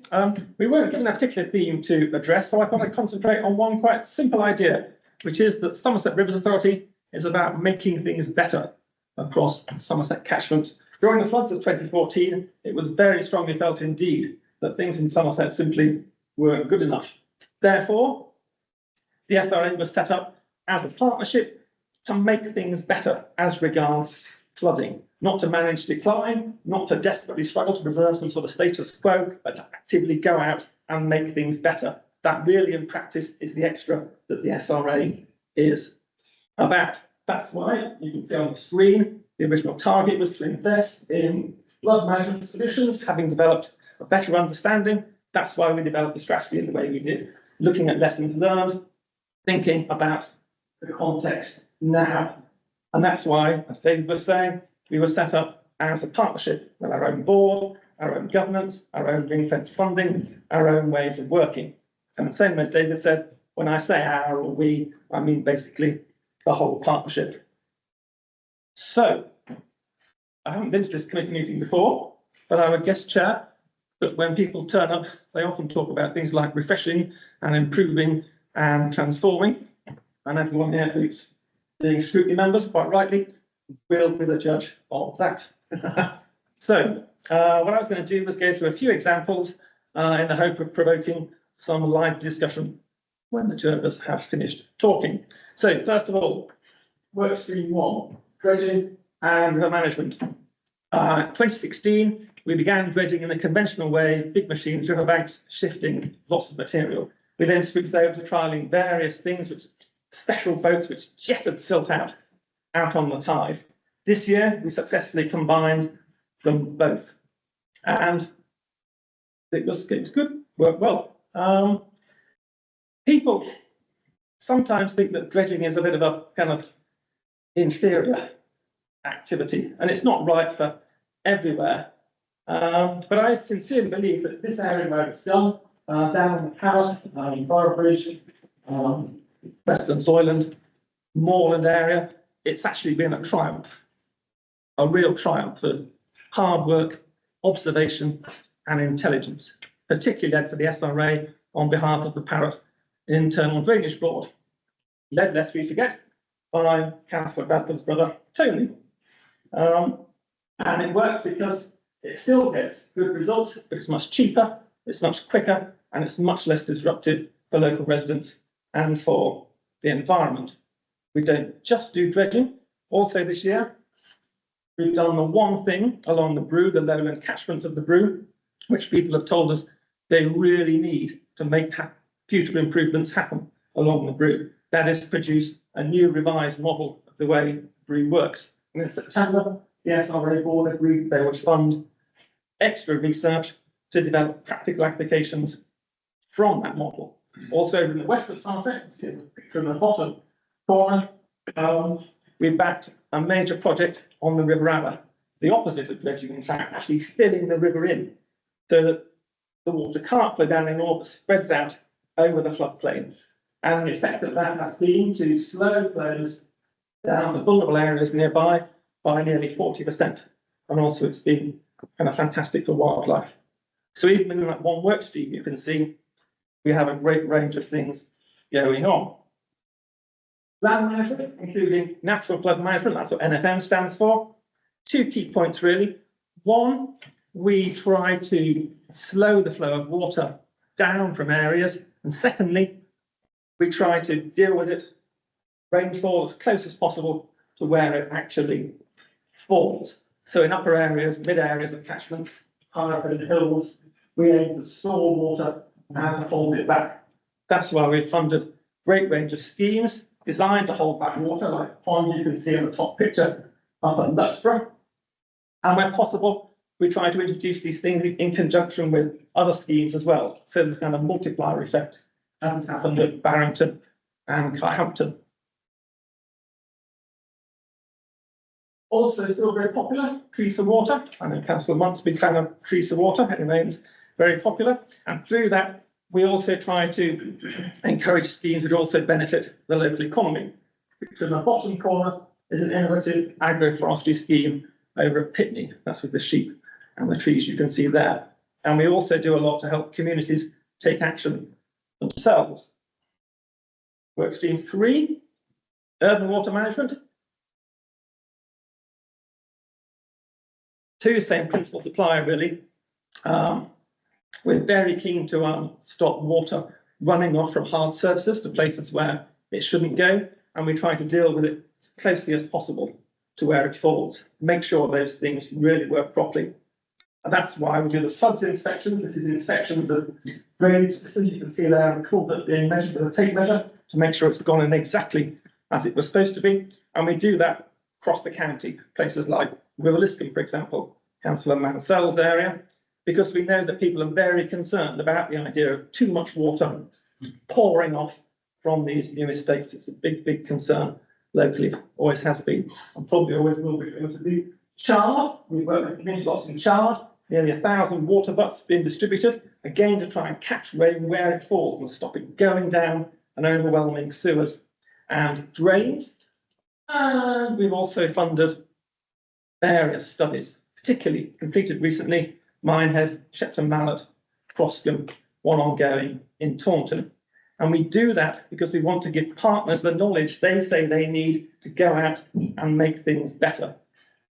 The picture I showed at the bottom is a crossing picture of black lines, show places where SRA funding has helped pay for CCTV surveys. So really, actually, you see in Croscombe, quite extensive work done.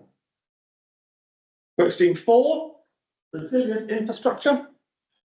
Again, the red lines on the map just give you a rough, quick idea of places where SRA funded extra gully emptying has been done, right across the county, from Dormerton to Frome. I was determined to work in a reference to Frome somehow, and there we are. And 23,000 gullies, nearly 1,000 sites, and 139 drains. And in those parts of Somerset where it's actually not possible at the moment to stop roads flooding sometimes, people drive into them and get stuck. We've invested in flood warning systems to try and stop them doing so. And Rushton, for example, 5 signs there. One work stream to go, building local resilience. People you can see in the top corner, that's our 2 new SRA community engagement officers, very hard working. They work with hundreds of people to try and help them understand more about matters to do with flood risk and prepare and adapt.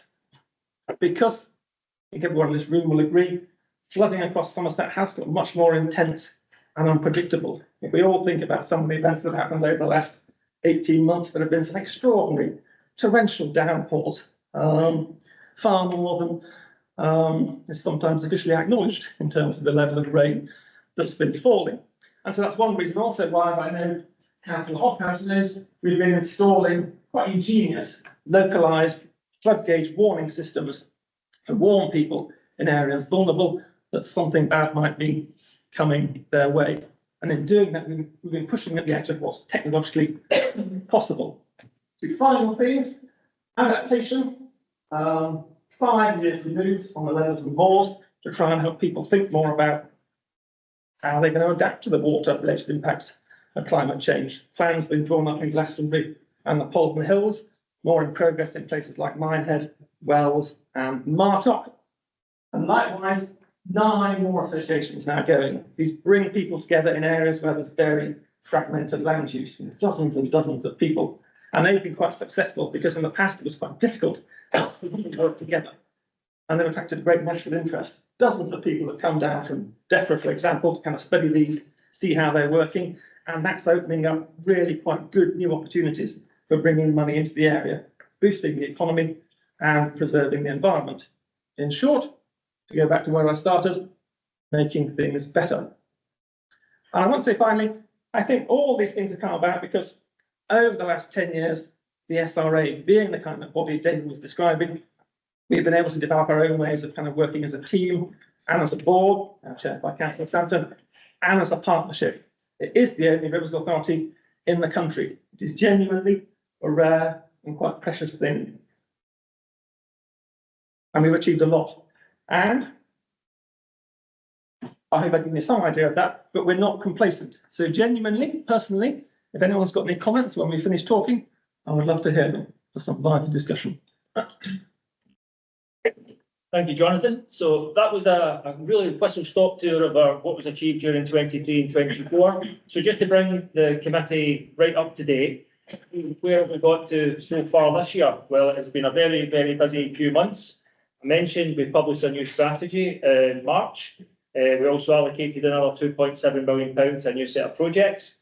In the September, we've launched a new main grant process. So we've updated how we assess proposals and how we think about capturing the outputs and outcomes of them. Actually, that was some feedback we got from the Scrutiny panel, I believe, when I was here last time. We've just looked at the annual report that's been published. October, deadline for our main grants proposals that just came in. We're assessing those this week. We've got around about £6 million worth of ask for £2.5 million worth of money. So it gives you a feel for the types of pressures all our partners and others are under. And some big news, I've got another slide, but I will be quick about it. We're launching a Community Flood Action Fund in December. I'll talk a bit more of that in a minute. And then by January, we're right into the board starting to provisionally approve next year's enhanced programme. That ties in with February budget set of the council. January will be 10 years since we launched the SRA. Jonathan's made a strong case for why it's unique and important, and we're lucky to have it. And then by end of February, Community Flood Action grant applications to come in. And then final approval of the programme come next March. So it's been a very busy year for my team because we're doing things a bit differently. But the final slide from me is just to make the committee aware of our Community Flood Action Fund. So as I mentioned, we're launching that on the 10th of December, very much aimed at much smaller grants than at the minute we might grant between the 100,000 or a million, depending on what's asked for, very much aimed between £3,000 and £2,000. It's going to be a light touch process. The grant process will run throughout the year so that when people apply to us, they can get a quick decision and take action quickly. The thinking behind this is very much about thinking straightforward, deliverable, and deliverable in a reasonable timescale. As the name suggests, it's about action. Tell us what the problem is, tell us what you're going to do, tell us the difference it's going to make it easy for us to say yes. It's very much aimed at parish councils, town councils, small charities, non-profit organisations generally. Over the years, we've always had people coming to us saying, I have this issue. It's not really a majorly huge issue. It's not going to hit on the radar of the big organisations, but we think we know what we can do about it. We just need a bit of money and maybe a little bit of advice. So we're making that opportunity available to people to come to us and try and fix things for themselves. And again, repeating myself, we'll be launching that on the 10th of December. We've sent out some initial communications about it already, but we will be pushing that more strongly as we get closer to the 10th of December. So, yeah, just to round up, just to repeat what Jonathan was saying, Somerset Rivers Authority, only one in the country, unique funding mechanism, Jonathan gave you a whistle stop tour of what we've done in 1 year. I encourage you to look at our annual reports in other years. The partners really have delivered a lot in a lot of different types of ways. We're entirely agnostic about how we address flooding, but that is very much our core purpose. So on that note, Chair, happy to take any questions. Thank you very much. And really interesting, and congratulations on the work you've been doing for the last 10 years. It's been vital and very important. So we are now open to questions. Start with Henry and then go to Dawn. Mine is not a question. On behalf of my division, I want to thank you for the work you've done on the River Cam, which has revolutionised what was the biggest flooding occasion in Somerset in 2023, where we had 154 houses flooded. We now have a warning system in place from the point where it starts in the Arlington right the way through to Bridgehampton. So thank you very much. Thank you, Councillor Hopkins. It's been a lot of good partnership working to get where we have. We've learned a lot from different schemes, but it's really pleasing to see it being implemented in the Cam Valley. So thank you. Fantastic. Councillor Dawn Denton. Just 2 quick questions. I believe you have a closing date for those applications. Do we have to wait till the closing date before any of those applications can be approved, or if they are approvable, can they happen before the April closing date? We will wait until applications have been submitted, and then there will be a specific review, so they can all get set up together and compare the dates one another. Okay. And then the second question is, we all know that flooding is going to be more of an issue in the future. What are options for you to expand and to get more funding, and where would you get that from? Or is that just the private dream? It's a very good question.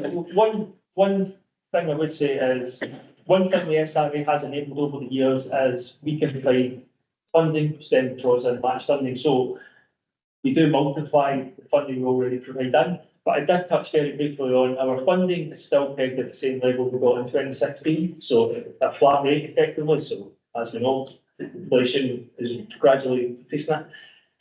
It would probably be a decision well above my pay grade, whether or not that would be revisited, whether more funds should be asked for from the residents of Somerset. That would not be, I don't think, for you to. So are there any other options outside of government funding or private enterprise or something that we can get the money from? I think it'll probably go back to what I said initially. We do encourage all our proposers to try and identify match funding sources. So that would be, we can definitely draw on multiples of what we can provide if it's part of like a project. We already do that. I wouldn't, I couldn't point to one specific source of target, it'd be more project specific. Can I say a couple of words? Yeah. That's right. I think it's, as David was saying, the rate is pegged at 1.25% of council tax, as it was in that particular year. We can't go into this now because it would take us 2 or 3 hours to discuss, and it's very complicated. There is some discussion about whether the rate could be shifted forward to be 1.25% of the overall council tax of Somerset Council, as it now is, but that has many implications. The other point perhaps worth making is that David Jenkins, who was on the SRA board, used to chair the Regional Flood and Coastal Committee. One of the points he made very strongly was that if we had a good enough strategy and set about it in the right kind of way, we could use that kind of thing as a tool to excite other bodies and try to draw more funding in. But that requires quite a bit of work and effort, but it's something we've very much got in mind.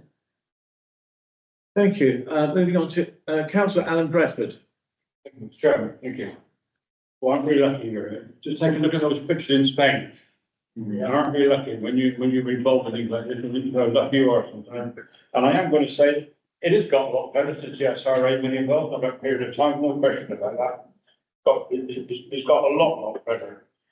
One thing I keep hearing at meetings is the A. Now, are they your fee off to get more money into the system to do what they want to do? No.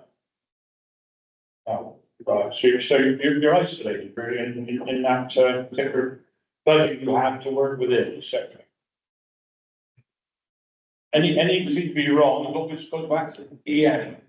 I heard a little thing last week that they were dragging out into the river on a Monday where it was 2. And they've done it once, they've dredged it, but because the environment was such a big issue in that area, they've left small trees in the middle of the river, et cetera, et cetera. So somebody had to go back over again and do the job properly. You rather commented on that, David, would you? Just, yeah. Sorry. But it's a vexed issue that happened, is touching on the Environment Agency, has had its funding reduced by 40% in the last 18 months. So they're now not doing maintenance that they used to do, or they're doing it later, and they are not doing works that they used to do in the past, delaying things. Therefore, in that sense, situations are getting worse in lots of places. My personal view is that we have a fundamental problem with the Environment Agency. I think it has a conflict of interest between its environmental responsibility and its rivers responsibility. If you look at the history, until 1995, we had the National Rivers Authority, which was responsible for rivers and river dredging and river maintenance and so on. Then the Environment Agency was established and it encompassed the Rivers Authority, but it also has responsibility for the environment. And what I've observed over the 6 years I've been involved with the SRA is that the Environment Agency is more and more driven by its environmental responsibilities. So it's much more ready to say, well, you can't do that because it's going to upset the moles, or it's going to take away a tree that we need to keep, or it's going to spoil the rushes that are growing on the side of the river. And so that's used, I think, as an excuse sometimes for not getting substantial work done. So my personal view is that we ought to be thinking about recommending to the government that the Environment Agency has its responsibilities split, rather than have that virtually not go to the Thank you, Mike. That's yeah, by all means. Just want to say that dredging the Moran area, River Parrot, is a tremendous improvement. I think it is, and it's important to keep that going almost like going down in this section. I think towards the spring, further up towards the water. But the minute you finish one, then you're going to come back and start again, and you must keep it going over the time. Yeah, and the new enhanced dredging that David described with the long reach excavator and the water injection dredging ought to get that whole stretch done over probably a 6-year period. But what's interesting is that Jonathan touched on it. In the 2014 flood that got this Rivers Authority set up, there were about 180 properties flooded in there, which is why the focus has been on keeping that bit of the river power flowing and carrying water out as best we can. And if you look at the close fall there was in January, February 2023, Morgan came very close to getting flooded, but it didn't. And we like to think that is because of the work that's been done that you've heard described. But if it rained for another week, who knows whether the existing defences would have been defeated. But if you then think about 180 places being flooded in 2014, there was a huge national bus. The Prime Minister came down from Morgan, the Secretary of State for the Environment and the Environment Minister came, and then Prince of Wales never came. 2023, January, we had more than 180 properties flooded in Somerset, followed on the River Cam, as Henry mentioned. But they were 12 here, 20 there, 5 here, so there wasn't a big national fuss in the press about it. So the nature of flooding is changing. We're getting a lot more of these flash floods, which is what with this based on the contents of suffered from. So we're going to reach a point at which there is another, but of some kind unpredictable, where it might be, what kind it might be, and we'll all be scratching our heads as to how we stop this. And the short answer to that is we can't, because all of these levels areas are drained land which were drained to make them usable for agriculture. They used to be flooded marshes. All the places with the Needy or sea on the end of Thorney, Muncheley, Athenley, Horsey, Weston's Island, the words there, they're islands in a marshland. And so what we're suffering from is the climate change gradually beginning to overtake the reclamation work that was done from the 11th century, but mostly in the 19th, 20th centuries. You know, all those pumping stations were put in, they can just about cope, sometimes they don't quite. I think in 50 years' time, they'll not be better at all. Thank you, Mike.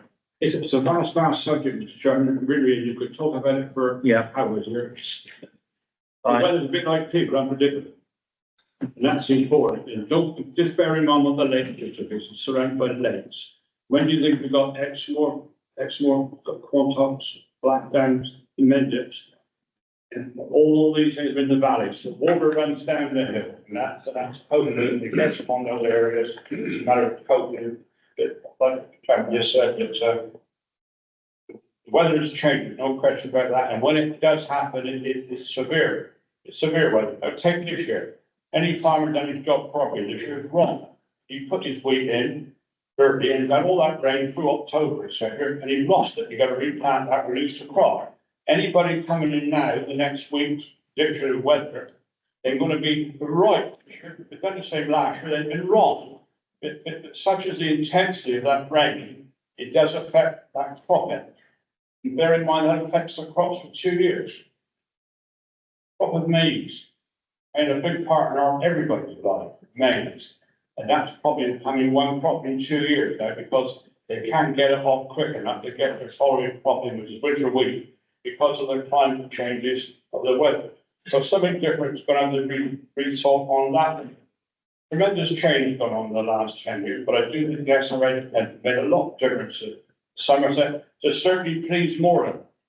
I was involved in the 2014, I was down there in the army on the carriers and what have you, in the rain and some of the sites and the worried people is unbelievable. It really was. Once you've seen that, and you've seen the save in the last year, which actually Northmore got away with very little flooding before last year.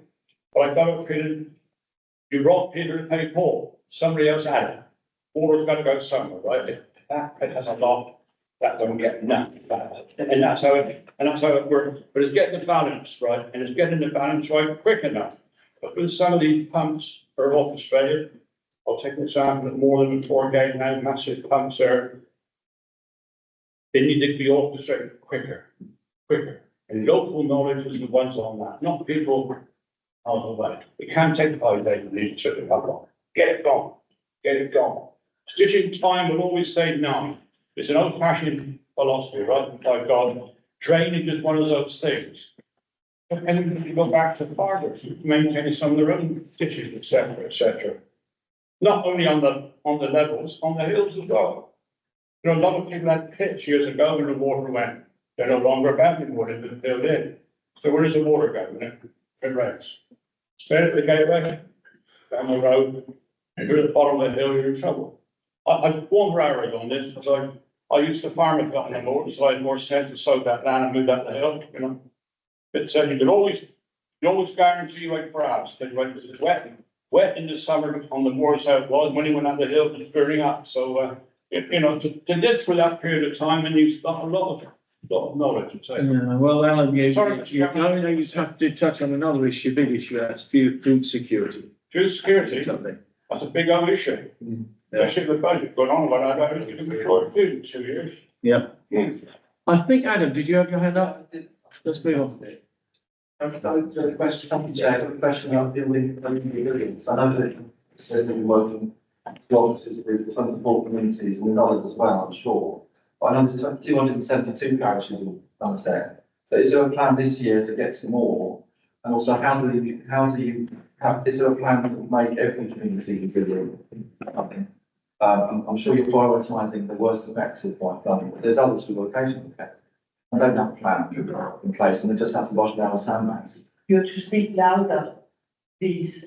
People can't hear you. Okay, sorry. You weren't here at the beginning, and we're going through the owl there. Okay. Right, sorry. Would you like to make that? I'm sure the context will be apparent from the answer. Yeah. So in terms of Bell Power community engagement officers, they're absolutely increasing the number of communities they work with, but like you say, there's hundreds of them, so it is, they won't get rid of them all. They are working on actually developing a resilience tool. which Paul has actually got a background in international development type work. So he's used some of his knowledge there to develop a resilience tool which will help them better target the communities that are maybe requiring the most support or most in need of urgent support. So that will help them target their efforts. We also fund through Farm and Wildlife Advisory Group Southwest to community NFM advisors. So they're out working with communities. Part of their purpose is we know that there's a lot of communities out there with good ideas. They just need a bit of help to make things happen. So those two officers are also out there in the community doing a lot of work. So yeah, we are doing as much as we can with the resources available. I would say, we mentioned at the start, the Somerset Rivers Authority very much about extra. So I would probably say the Somerset Rivers Authority won't make the whole of Somerset resilient. Our partners, as part of their statutory roles and responsibilities, are doing their best as much as they can. So between the two of us, or between all of us, we will do as much as we can. But there's more needing to be done, could possibly be done in that 10 years, but I mean, yes. And if I had just one quick point, I mean, the piece of work that Dave referred to, Paul doing, does cover every parish in Somerset. And then pulling in a large amount of data and pretty much mapping every part of the county. Not quite sure at the moment what's going to come out of that, but the ambition's certainly there. Thank you. I've got a follow-up question. Okay. Yeah, I heard it was, sorry, I heard there was a couple of years ago, perhaps an idea of a flood plan of some sort for each parish, the parish council help lead on, but I haven't heard about that lately. Is that because it's too much for them? I think, I couldn't speak to that, a plan to have a plan for every parish. I do know that when Paul and Bell work with communities, parish councils, one of the things they're trying to get them to do is develop their own work flood plan, so they are well prepared. Some of the other work we're funding, I think Jonathan mentioned it, is around Somerset Wildlife Trust are funding to work with encouraging communities to develop their own adaptation plans. Successfully creating 2 or 3 of those, I think, so far. We're going to be doing more. So we are working towards all the things you raise, but probably not at the pace that you would maybe like to see it happen. And again, I mean, it is the case that people in quite a few parishes were scared by what happened last year. At the event last Wednesday, David referred to, I spent quite a long time talking to our neighbour in Millbourne Port. He said, we were very struck by what happened in the Count Valley. We're now looking at drawing up our own emergency plan. And I spoke to her about all sorts of things. So it is spreading quite organically in a way. Thank you, Mike, and then, oh, sorry, after Mike. Yeah, okay. Mike. Yes, please. I just wanted to add to that really, because each parish should have 2 plans. It should have a flood prevention plan, and it should have an action plan for how it deals with the flood if it happens, if it's in a flood risk area. But those should be done by the parishes themselves. There's no good Somerset Council or SRA trying to do it for them. It's local people know what's needed locally. And that's why we've introduced this community flood action fund, because it can take account of and be designed by the people who are in a particular community. We're now taking a catchment approach. We couldn't do that before the unitary council because the 4 predecessor district councils kind of competed for who ought to have some funding to do what. Now we can take a proper catchment approach to the River Brook, to the River Parrot, the River Tone and so on. But a warning, each one of those proposals that comes in for the community action plan from a parish, which proposes doing work in that parish, there's always a risk that it has a knock-on effect downstream or upstream, most likely downstream.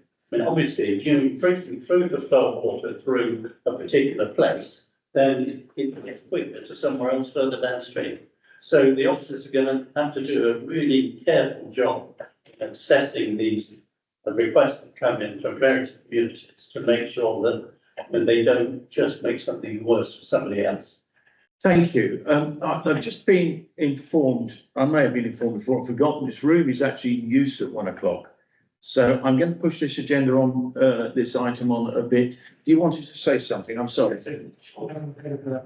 Within adaptation, so just build on the point there around how they're rolling out working with the community. So I think they've done maths and across the year it's about 10 hours per parish that Lauderdale can afford.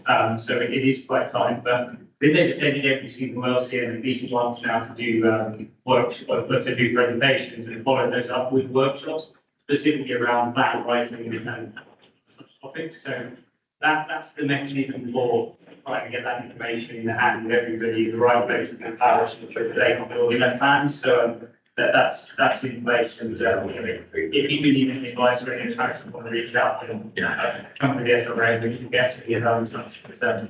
Yeah, that's the best way for them to live with their time and really talk with it. Right, thank you. Christian, I know you've been waiting all morning for this, but because I didn't realise that this room is, I can't see us getting to it.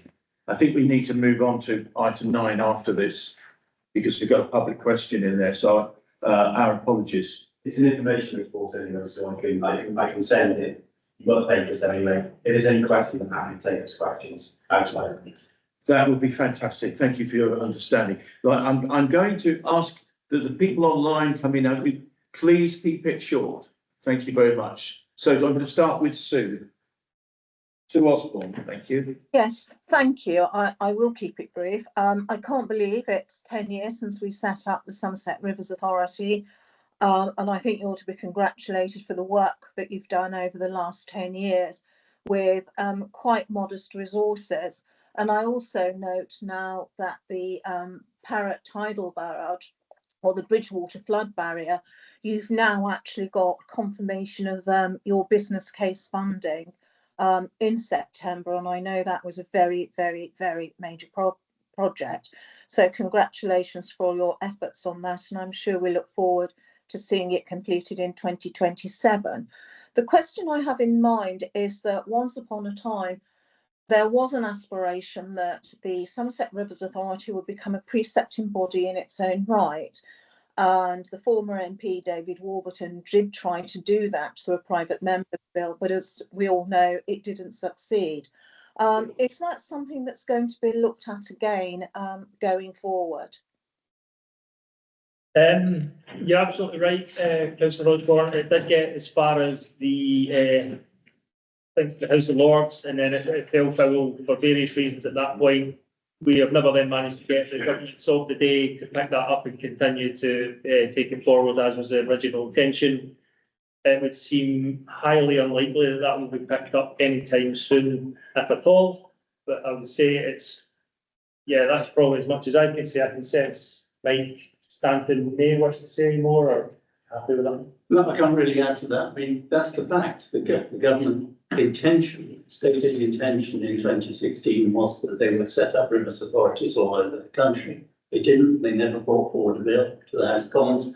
In the end, the local member for Somerton put in a private member's bill, and the House of Lords Procedures Committee ruled that out of order because it was a hybrid bill.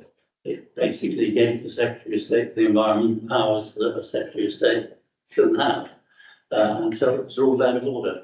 I can't see the new government showing any sign of setting up rivers authority elsewhere. So I think we just have to soldier on as we are. And as the point's been made, look for sources of funding from elsewhere and see if we can increase our funding.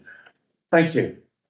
Okay. Just very quickly, we have had reassurance from the relevant department that the mechanism and that funding that's put into the council tax base will remain there as long as we use it for the purposes it was intended, so the SRA.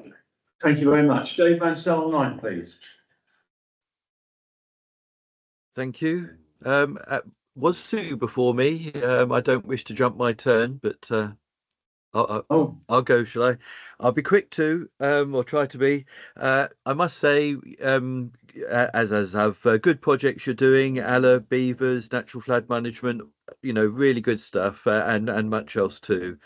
Also good that funding is being given to help with highways maintenance, because that is needed. and we'll see what results from the enhancement programme now working with parishes, whether that contributes as well. The direction I wish to head in is one which I've been in before, and it is connected with highways maintenance. And an example from my ward illustrates that we're in the hills. Recently, highways jetted drains, repaired them. Within a few days, the drains were nearly full up again after we had heavy rain, and loads of mud and silt was washed off from a farmer's field into the straight into into the road and into the drain. And this is a really common problem, and it seems it seems to nearly be intractable. Crops often causing the problem, ones you well know about: maize, potatoes often seem to be there too. There's also, I'm hearing, an increasing issue because we have contractors farming, and they seem less concerned about their wider impact and just getting the job done.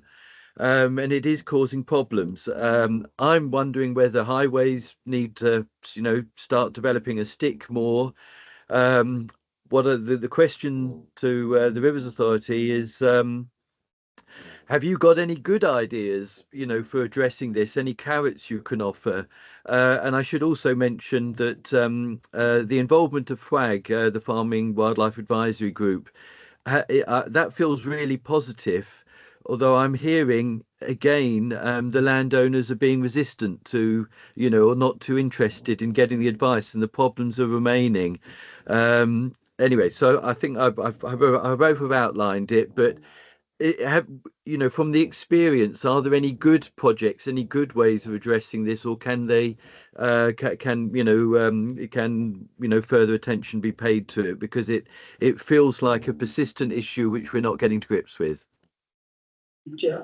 In the interest of brevity, Councillor Mansell, all I will say is Somerset Rivers Authority already funds a highways referrals process whereby if the issue being caused on the highway is caused by runoff from the land, the highway team can refer that to FWAG, who will go and contact the landowner and work with them to encourage them to change their land management practices to reduce runoff. So that is already happening, although we would probably like to see a bit more uptake from it. So. Mr. Chairman, hold on a minute. Most of the farmers have gone about with runoff and stuff, but the farmer have been checked off that land, now onto the moors, growing potatoes, etc. So they've really gone from the frying pan into the pot. Okay. I can say one line. I mean, Councillor Mansell, there are some spectacular things happening in Spaxton. If you're happy for me to ring you one day, I'll tell you about Spaxton things. Okay, Dave, I'm sorry, I've got to move on. Councillor Helen Kay, and then that's it for this item. Oh, thank you. It's sort of related to some of the same things. I was worried about soil conservation. I couldn't hear one of the other councillors speaking, but I think he referred to it as well. And I'm just wondering if there is any targets anywhere where we can, where we're saying that we want to reduce soil loss from agriculture. Is anybody measuring that? I read a statistic about 30 years ago that in Africa, something like 18 million tonnes of soil is washed into the sea each year from the rivers. And I'm you see the rivers going brown when it rains a lot. So I'm actually very concerned about soil conservation and whether we're actually measuring what we're losing and who's responsible for that if it's not the SRA. And then secondly, the interaction with other things that we've talked about today, like local plan. I'm assuming that all the land that upstream that you have sort of looking at for absorbing the water as it falls upstream to slow it down going so it prevents flooding further downstream, that all of that's going to be safeguarded. That land's going to be safeguarded from development in the local plan. It's got a lot of it's going to be upland anyway.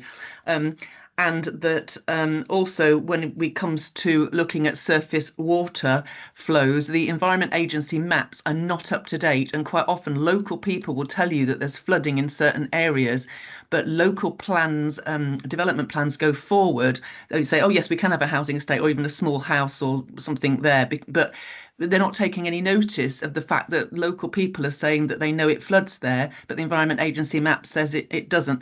Do you have any influence over the local Lee Flood Authority that also advises on that, sometimes wrongly, or is that not part of your remit? Okay, thank you. Thank you, Helen. so I'll take those in order. The runoff measuring question, that's definitely a technical question out with the remit of my team, so I can look into who might do that for you, but it's not something we would get involved in. In terms of local plan, again, Somerset Council as a member, as a partner in the Somerset Rivers Authority. So the way it would tend to work is our partner Somerset Council will understand the policy, and the types of proposals they bring forward to us will reflect the policy rather than the other way around, if that makes sense. And you're mentioning about surface water maps. I think this is actually quite a technical issue about how these maps get updated. I think that the owner of the maps is actually the lead local flood authority, who is represented on the SRA as part of Somerset Council, but it's the Environment Agency that display them. If you wouldn't mind, I'll take that away and I'll find out how you feed into getting those updated if they're incorrect, because I have to be honest, I don't know the answer to that. Okay, thank you very much. Thank you very much, and thanks for the presentation. Really useful and broadened everybody's knowledge on what you're doing, which I will reiterate again, it's been a great job over the last 10 years. Thanks for coming. Thanks for your patience. Thank you. Right, we've got 10 minutes and we're going to go on to item 9, the task and finish group update, and bringing down the curtain on this particular meeting. Our top of the bill status goes to Mr. David Orr, who would like to ask a question. Well, it's more a statement. I'd like to make a statement. And obviously written response afterwards, please. We elect administrations to be in charge of policy and to be able to affect policy change. The constitution of this council states officers can expect members to give political leadership and direction and to seek to further agreed policies and objectives with the understanding that members have the right to take the final decision on issues based on advice. Nutrient neutrality is clearly a policy, as Dorset with DEFRA and National England have changed their policy so that phosphorus mitigation is no longer required in Dorset for Poole Harbour. There is a nutrient baseline for Poole Harbour, so they know where they are and when to stop. There isn't a similar nutrient baseline for the Somerset Moors and Levels, which 4 years in is subpar. I understand the relevant officers were directed, I think by Councillor Rigby, to seek with National England a cost to get a similar key baseline for Somerset. Where is the progress report for that vital work? DEFRA with Ofwat instructed Wessex Water to treat sewage in small Dorset settlements of between 1,000 to 2,000 population equivalent, while Somerset is stuck at 2,000 only and is disadvantaged. What action have the relevant officers taken to lobby for equal and beneficial treatment for small settlements across Somerset to level the nutrient playing field with Dorset and adjoining council? Where is the progress report for the Salinity Solutions trial? That trial report was due by October and the funding deadline is next March. Many of us had genuine concerns that this technology would not generate economically viable phosphorus credits. Should the final tender have been open and competitive while specifying batch processing as a requirement? I think it should. I attended the Somerset Catchment Partnership last week, excellent day actually, and Lancaster University reported back on their moors and level nutrient research. It is clear that legacy and current agricultural impacts are about 50% of the problem, with most of the remaining 50% with Wessex Water, but their impacts are declining steadily as lower regulatory limits are implemented. By 2030, the Wessex Water contribution will be very much lower with the new technically achievable limit. New home impacts weren't statistically relevant or mentioned at all on the day. Finally, I think it is vital that the work of scrutiny committees like this one is afforded the sort of respect that we see for select committees in Parliament. The officers were directed by this committee some months ago to draw up support for a task and finish group so that further nutrient neutrality policy work can be undertaken. Why is there no report posted today? My abiding personal impression with regard to nutrient neutrality policy in this council is dominated by groupthink, and there is an absurd amount of effort going into defending a damaging status quo policy first formulated 4 years ago. Much has changed since then, but the policy remains as is. Why? Thanks, Chair. Thank you, David. Once again, yes. Oh, I see. Sorry. Oh, sure. I was just becoming with a response from our side, if that's possible. A response to the question, to the statement, yes, by all means. Thank you, Mr. Wall, for your questions. I believe most of these questions have been answered. However, answers are repeated here as a corrections to any misinformation contained in the statement. in the hope that this puts the record straight and ensure that the councillors are not misinformed. So taking the statements and questions in turn. First statement, your statement on the role of office of members is noted. Council is very clear on the role of officers and members and has applied it throughout this issue. Any suggestion otherwise is simply misleading. Your statement that neutrality is a policy is incorrect. The statement is responded, and the council has responded to you on this repeatedly. Neutrality is not a locally derived policy. It is a legal requirement supported by national advice from Natural England as the statutory nature conservation body. All local authorities impacted by neutrality, which are approximately 70 local planning authorities, following the same advice. With regard to Poole Harbour and the removal of phosphate neutrality requirements, this matter has been comprehensively addressed by Natural England in the Environmental Information Regulation response to yourself. However, your statement implies that more sewage treatment work for upgrading the Somerset, like they will be in Poole, then the issue facing the levels of water will be resolved. This is simply not the case. The council won't repeat here the explanation previously provided, but for the benefit of members not immersed in the details, we'll reiterate Natural England's statement that Denver concluded that additional action beyond the Lura requirements, such as was agreed in Dorset, would not be justified. Members are reminded that Dorset is still affected by neutrality requirements in other catchment areas, including Chedworth and Fleet. You refer to a direction allegedly provided to the officers working on this issue. It is unclear where this information comes from. I can reassure you that officers have for some time been in discussion with the Environment Agency to understand the costs and timescales for a technical evidence-based study to be undertaken.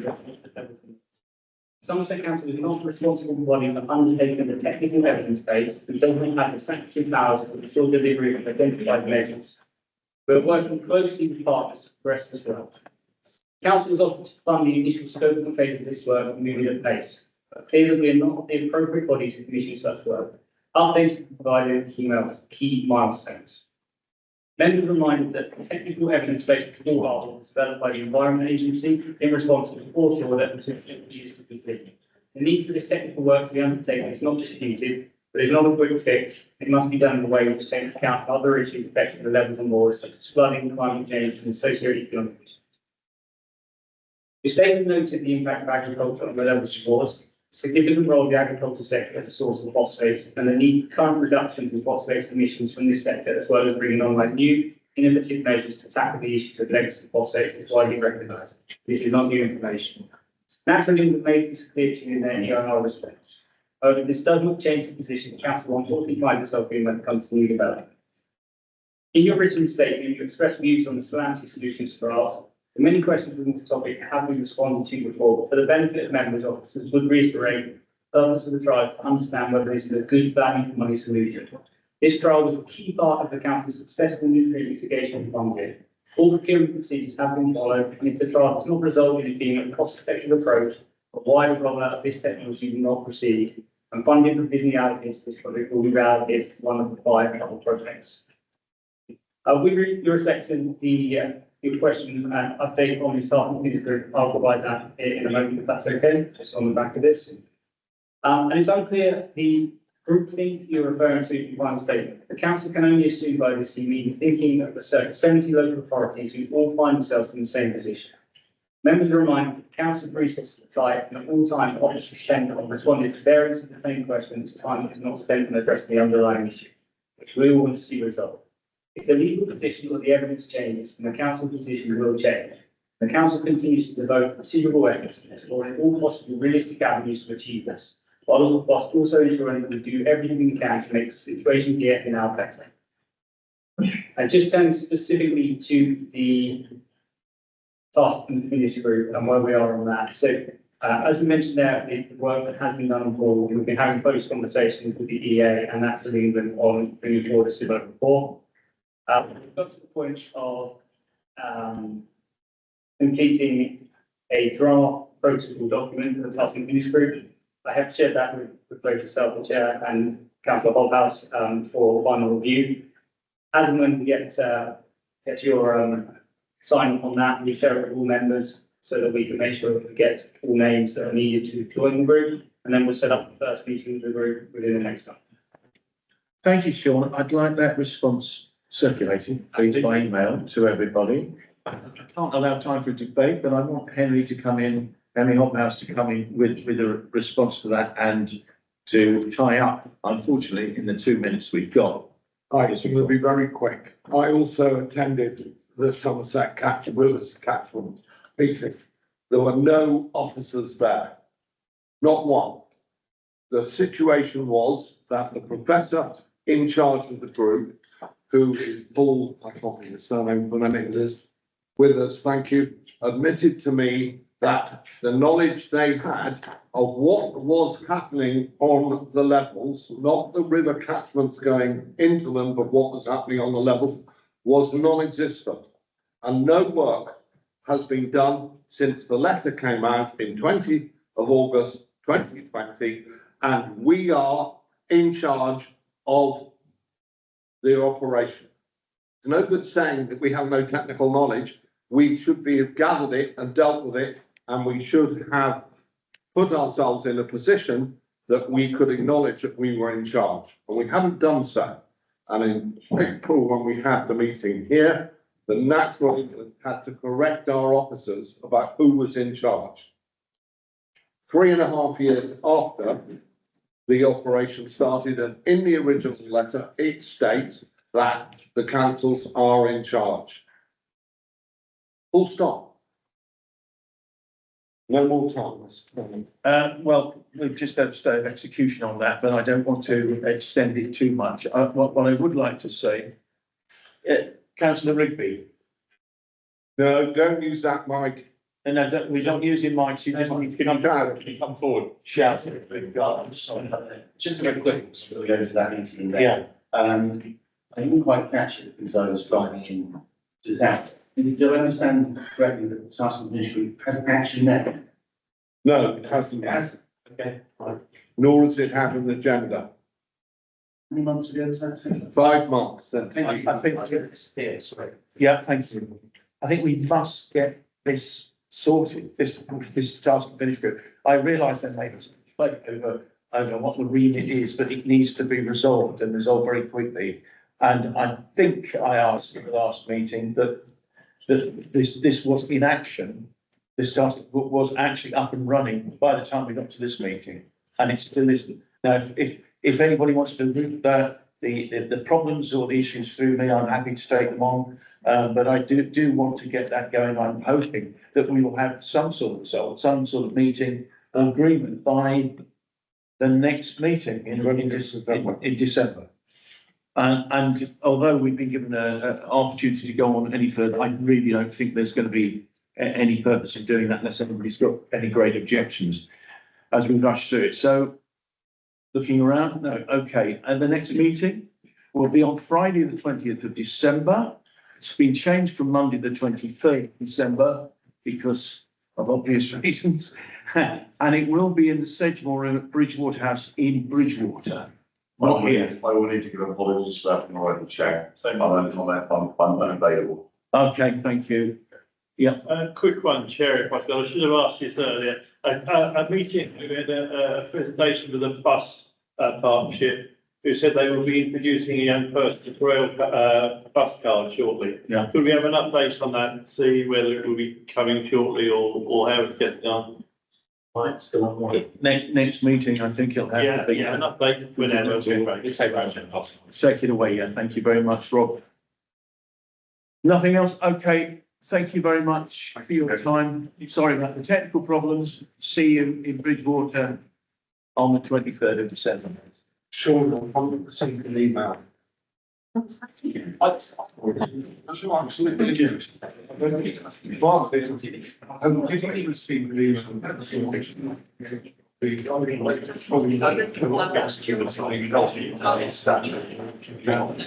Yeah, I'll just.